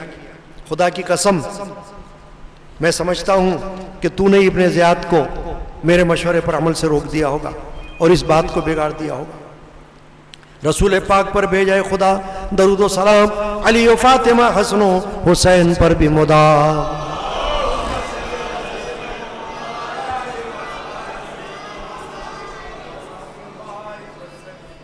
چنانچہ عمر بن سعد نے مجبوراً حملے کا حکم دے دیا۔ محرم کی 9 تاریخ جمعرات کا دن شام کا وقت تھا۔ حضرت امام علی مقام امام حسین رضی اللہ تعالی عنہ نماز عصر ادا کرنے کے بعد خیمہ کے دروازے پر تلوار کا سہارا لے کر گھٹنوں پر سر رکھے بیٹھ گئے۔ آپ کی آنکھ لگ گئی۔ فوج کے شور و غل کی آواز سن کر آپ کی بہن حضرت زینب رضی اللہ تعالی عنہ پردے کے پاس آئیں اور آپ کو جگایا اور کہا دیکھیے دشمن کے فوج کی آواز نزدیک آ رہی ہے۔ آپ نے سر اٹھایا، فرمایا میں نے ابھی رسول اللہ صلی اللہ علیہ وسلم کو خواب میں دیکھا ہے، حضور نے مجھ سے فرمایا انکا تروح الینا، تم ہمارے پاس آنے والے ہو۔ حضرت زینب یہ خواب سن کر بے قرار ہو گئیں، روتے ہوئے کہا یا ویلتا، ہائے مصیبت۔ آپ نے فرمایا صبر کرو، خاموش رہو، اے بہن اللہ مالک ہے۔ پھر امام نے حضرت عباس سے پوچھا کہ اس وقت یہ حملہ کا کیا وجہ ہے، سبب کیا ہے؟ حضرت عباس فوج کے سامنے آئے اور پوچھا تو جواب ملا کہ ابن زیاد کا حکم ہے کہ آپ لوگ اس کی اطاعت کریں اور یا جنگ کے لیے تیار ہو جائیں۔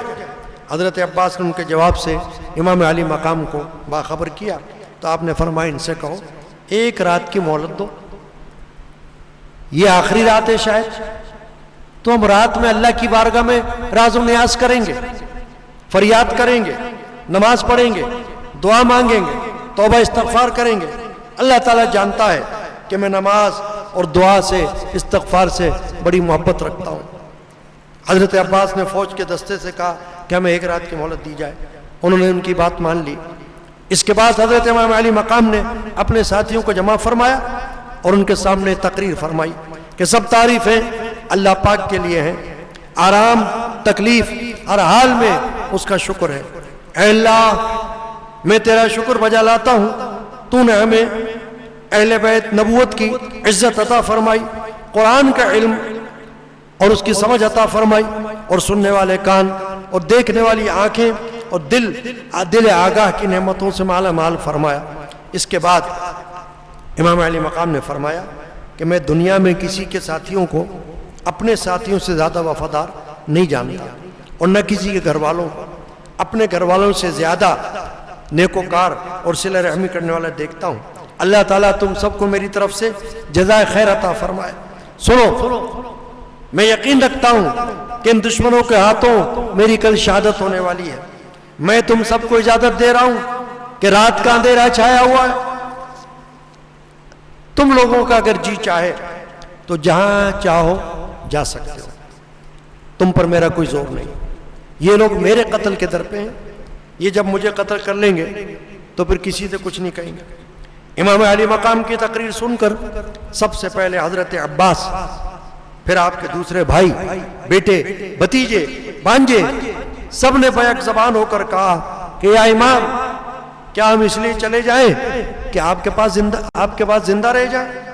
اللہ ہمیں ایسا دن نہ دکھائے، ہم تو آپ کے ساتھی ہیں، ہم آپ کے ساتھ ساتھ ہیں اور آپ پر جان قربان کرنے والے ہیں۔ امام نے پکار کر کہا، اے اولاد عقیل، مسلم کا قتل ہونا کیا تمہارے لیے کافی نہیں؟ تم چلے جاؤ، میں اجازت دیتا ہوں۔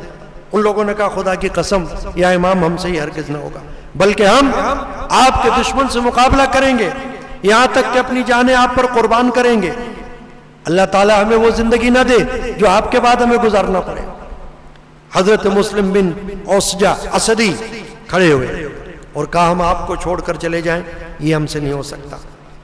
اللہ کی قسم، میں ان دشمنوں سے نیزے کے ساتھ جنگ کروں گا، یہاں تک کہ میرا نیزہ ان کے سینوں میں ٹوٹ جائے، تلوار چلاؤں گا جب تک کہ اس کا قبضہ میرے ہاتھ میں رہ جائے۔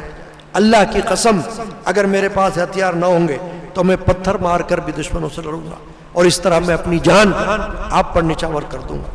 حضرت سعد بن عبداللہ حنفی نے کہا کہ اللہ کی قسم، آپ کا ساتھ چھوڑ کر ہم نہیں جائیں گے جب تک اللہ کی بارگاہ میں ثابت نہ کر دیں کہ ہم نے رسول اللہ صلی اللہ علیہ وسلم کے نواسے کی حفاظت کی۔ حضرت زہیر بن قین نے کہا کہ خدا کی قسم، میں تو یہ چاہتا ہوں کہ قتل کیا جاؤں، پھر زندہ کیا جاؤں اور پھر قتل کر دیا جاؤں۔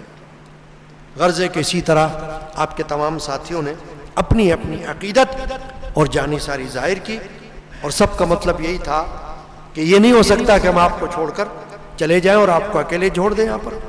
چنانچہ اس کے بعد آپ یعنی امام علی مقام امام حسین رضی اللہ تعالی عنہ اور تمام ساتھیوں نے نماز، دعا اور توبہ استغفار میں پوری رات گزاری شب عاشورہ، اور اس کے ساتھ ہی خیموں کی پشت پر خندق کھود کر لکڑیاں بھر دیں تاکہ جنگ کی نوبت آ جائے تو ان میں آگ لگا دی جائے تو دشمن پیچھے سے حملہ نہ کر سکے۔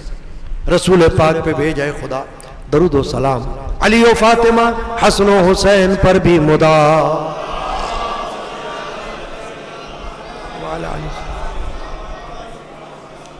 یہ شب عاشورہ کی باتیں تھیں جو میں نے عرض کی، اور باقی جو واقعات ہیں وہ یوم عاشورہ کے ہوں گے، وہ انشاءاللہ کل بیان میں آئیں گے، جن میں امام حسین کے بیٹے، بھتیجے، بھانجے، ان سب کی شہادت کا تذکرہ ہوگا، اور آخر میں امام حسین رضی اللہ تعالیٰ عنہ کی شہادت کا حال بیان ہوگا۔ اللہ تعالیٰ ہمیں کل کے دن صبح 11 بجے حاضری کی توفیق عطا فرمائے۔ آمین آمین آمین صلی اللہ علیہ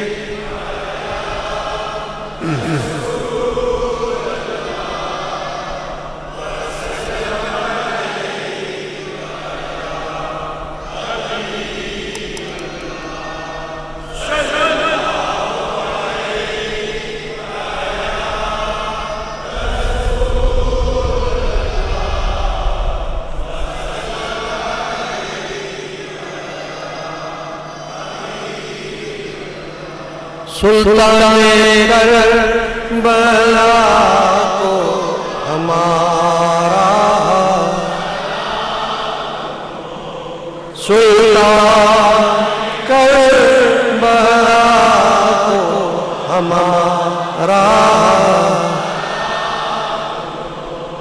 امت پیشوا کو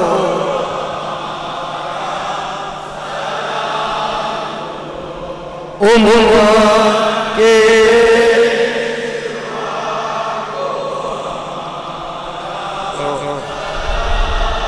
رحمت خدا کی شاہ شہیدان کی روح پر ملت کے مرتضی کو ہمارا سلطان کربلا کو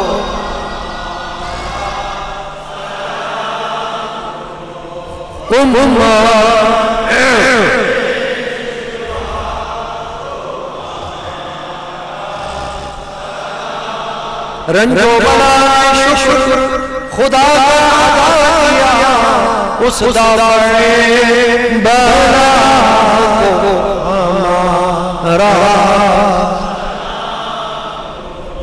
سلطان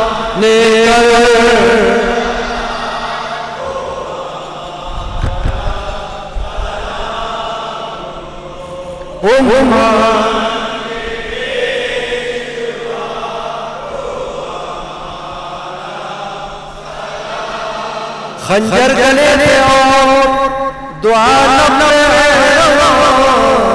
اس پہ کرے آقا کو ہمارا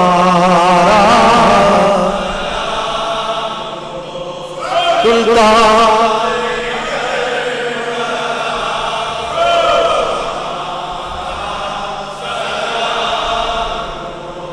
امت کے پیشوا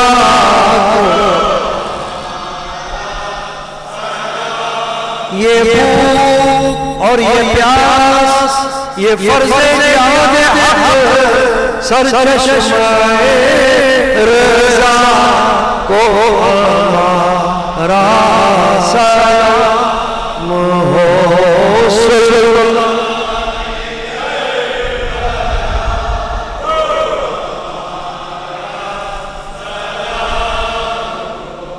امت کے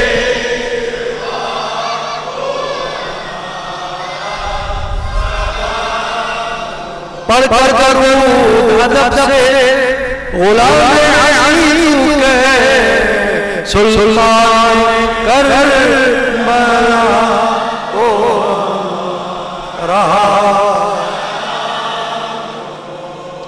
سلطان کربلا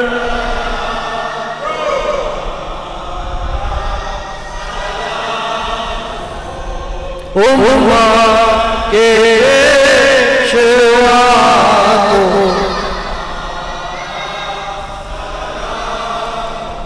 یا حسین ابن علی آپ کا صدقہ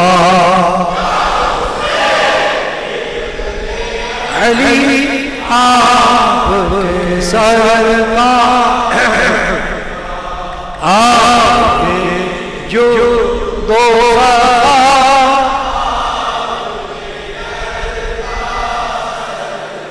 آپ کے بزو آپ کے گھر کا صدقہ آپ کے جذبہ عیسیٰ روح صدقہ صدقہ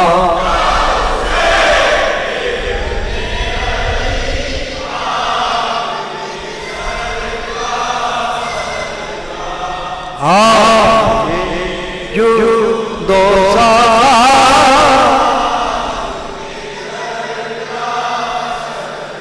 آپ کے در بھرے قلب و جگر کا سس آپ کی عشق و محبت کی نظر کا صدقہ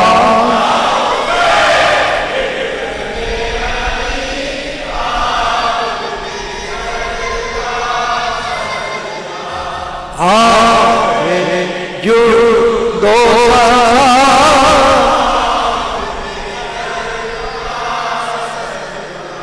سبحان اللہ۔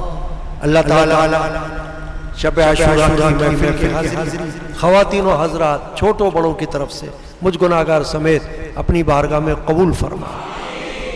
جو کچھ ذکر اذکار کیا گیا، قرآن مجید کی تلاوت، احادیث شریفہ، درود و سلام،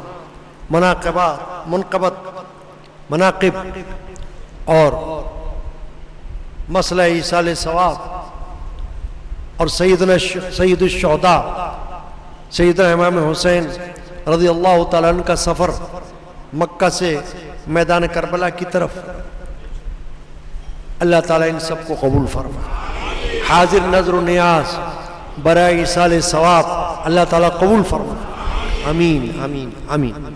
کل جیسا کہ میں نے عرض کیا، صبح 11 بجے قرآن خوانی ہوگی اور اس کے بعد محفل کا آغاز ہوگا، ظہر کی نماز تک محفل جاری رہے گی۔ اللہ تعالیٰ کل بھی ہمیں حاضری کی توفیق عطا فرمائے۔ اس کے بعد جمعرات کو عشاء کے بعد سوئم حسینی کی فاتحہ محفل اور 11ویں شریف کا حلقہ ذکر اللہ ہوگا۔ یعنی کل کے بعد بدھ کو کچھ نہیں ہوگا، نہ کل رات کی محفل ہوگی، بلکہ جمعرات کو عشاء کی نماز کے فوراً بعد محفل ہوگی۔ اللہ تعالیٰ حاضری کی توفیق عطا فرمائے۔ اعوذ باللہ من الشیطان الرجیم، بسم اللہ الرحمن الرحیم۔ قل هو اللہ احد اللہ الصمد لم یلد ولم یولد ولم یکن له کفوا احد۔ قل هو اللہ احد اللہ الصمد لم یلد ولم یولد ولم یکن له کفوا احد۔ قل هو اللہ احد اللہ الصمد لم یلد ولم یولد ولم یکن له کفوا احد۔ بسم اللہ الرحمن الرحیم، الحمد للہ رب العالمین الرحمن الرحیم مالک یوم الدین، ایاک نعبد و ایاک نستعین، اہدنا الصراط المستقیم صراط الذین انعمت علیہم غیر المغضوب علیہم ولا الضالین۔ ببرکتی رسول پاک پہ بھیجائے خدا درود و سلام، علی و فاطمہ حسن و حسین پر بھی مدا۔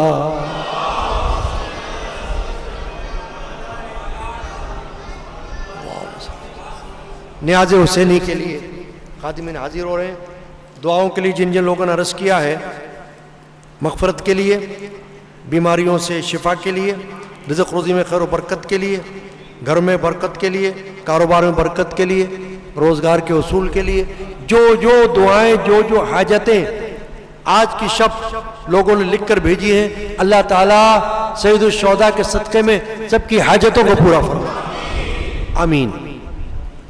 ربنا تقبل منا انك انت السميع العليم وتب علينا انك انت التواب الرحيم۔ یا اللہ یا رحمان یا رحیم، اے اللہ جو کچھ آج کی محفل میں حاضری ہوئی ہے سب کی طرف سے قبول فرما۔ جو کچھ ہم نے پیش کیا اس کو حضور نبی کریم رحمت العالمین شافی المذنبین صلی اللہ علیہ وسلم کی بارگاہ اقدس و مقدس میں نظر فرما۔ صحابہ کرام، اہل بیت عظام، تابعین تبع تابعین، اولیاء کاملین رضی اللہ عنہ مجمعین کی بارگاہ میں نظر فرما۔ سیدنا امام حسین رضی اللہ عنہ کی بارگاہ میں نظر فرما۔ تمام ان کے اہل خانہ کی بارگاہ میں نظر فرما۔ سیدنا غوث اعظم رضی اللہ عنہ کی بارگاہ میں نظر فرما۔ حضرت سیدہ بی بی نفیسہ رضی اللہ عنہ کی بارگاہ میں نظر فرما۔ ہمارے مرشدان پاک کی ارواح کو ثواب فرما۔ ہم سب کے نام اعمال میں اجر و ثواب دے۔ اے اللہ کل کی حاضری بھی نصیب فرما۔ اسی طرح ہمیں محافل میں، مجالس میں، حلقہ ذکر اللہ میں، جمعۃ المبارک میں حاضری کی توفیق عطا کر، آمین۔ یا اللہ جو بے روزگار ہیں ان کو حلال رزق عطا کر، ملازمت میں اور کاروبار میں ان کو کامیابی، مجھ گناہگار سمیت سب کی بیماریوں کو دور کر دیں، جو اسپتالوں میں اور جو گھروں میں بیمار ہیں ان کو شفا دیں۔ یا اللہ جمال الدین قادری کا پوتا یاسین قادری کا بچہ جو بیمار ہے اس کو شفا عطا کر، صحت عطا کر، اور جو خواتین و حضرات میں سے بیمار ہیں ان سب کی بیماریاں دور کر۔ ہمارے گھر میں بھی جو جو بیمار ہیں ان سب کو شفا عطا کر۔ یا اللہ جو بے اولاد ہیں ان کو نیک اولاد عطا کر، تندرست اور نیک اولاد نرینہ عطا یا اللہ جو بچے بچیاں ہیں ان کے گھروں کو آباد کر، ان کو نیک رشتے عطا کر، انہیں نیک جوڑے عطا کر یا اللہ ان مجالس کے صدقے میں ان محافل کے طفیل ہر بچے بچی کو نیک رشتہ عطا کر یا اللہ اس ملک کی حفاظت فرما، امن و امان کی توفیق عطا، ہر ایک کے جان اور مال کی حفاظت فرما، آمین اللہم ربنا آمین یا الہ العالمین۔ صدقہ رسول اللہ کا اور صدقہ اپنے سارے اولیاء اللہ کا، حامیان قادری مسجد کو تو آباد رکھ، دونوں عالم میں انہیں اے رب قادر شاد رکھ۔ صلی اللہ تعالی علی سیدنا محمد وعلی آلہ واصحابہ اجمعین برحمتک یا ارحم الراحمین بحق لا الہ الا انت۔ مزارات شریفہ پر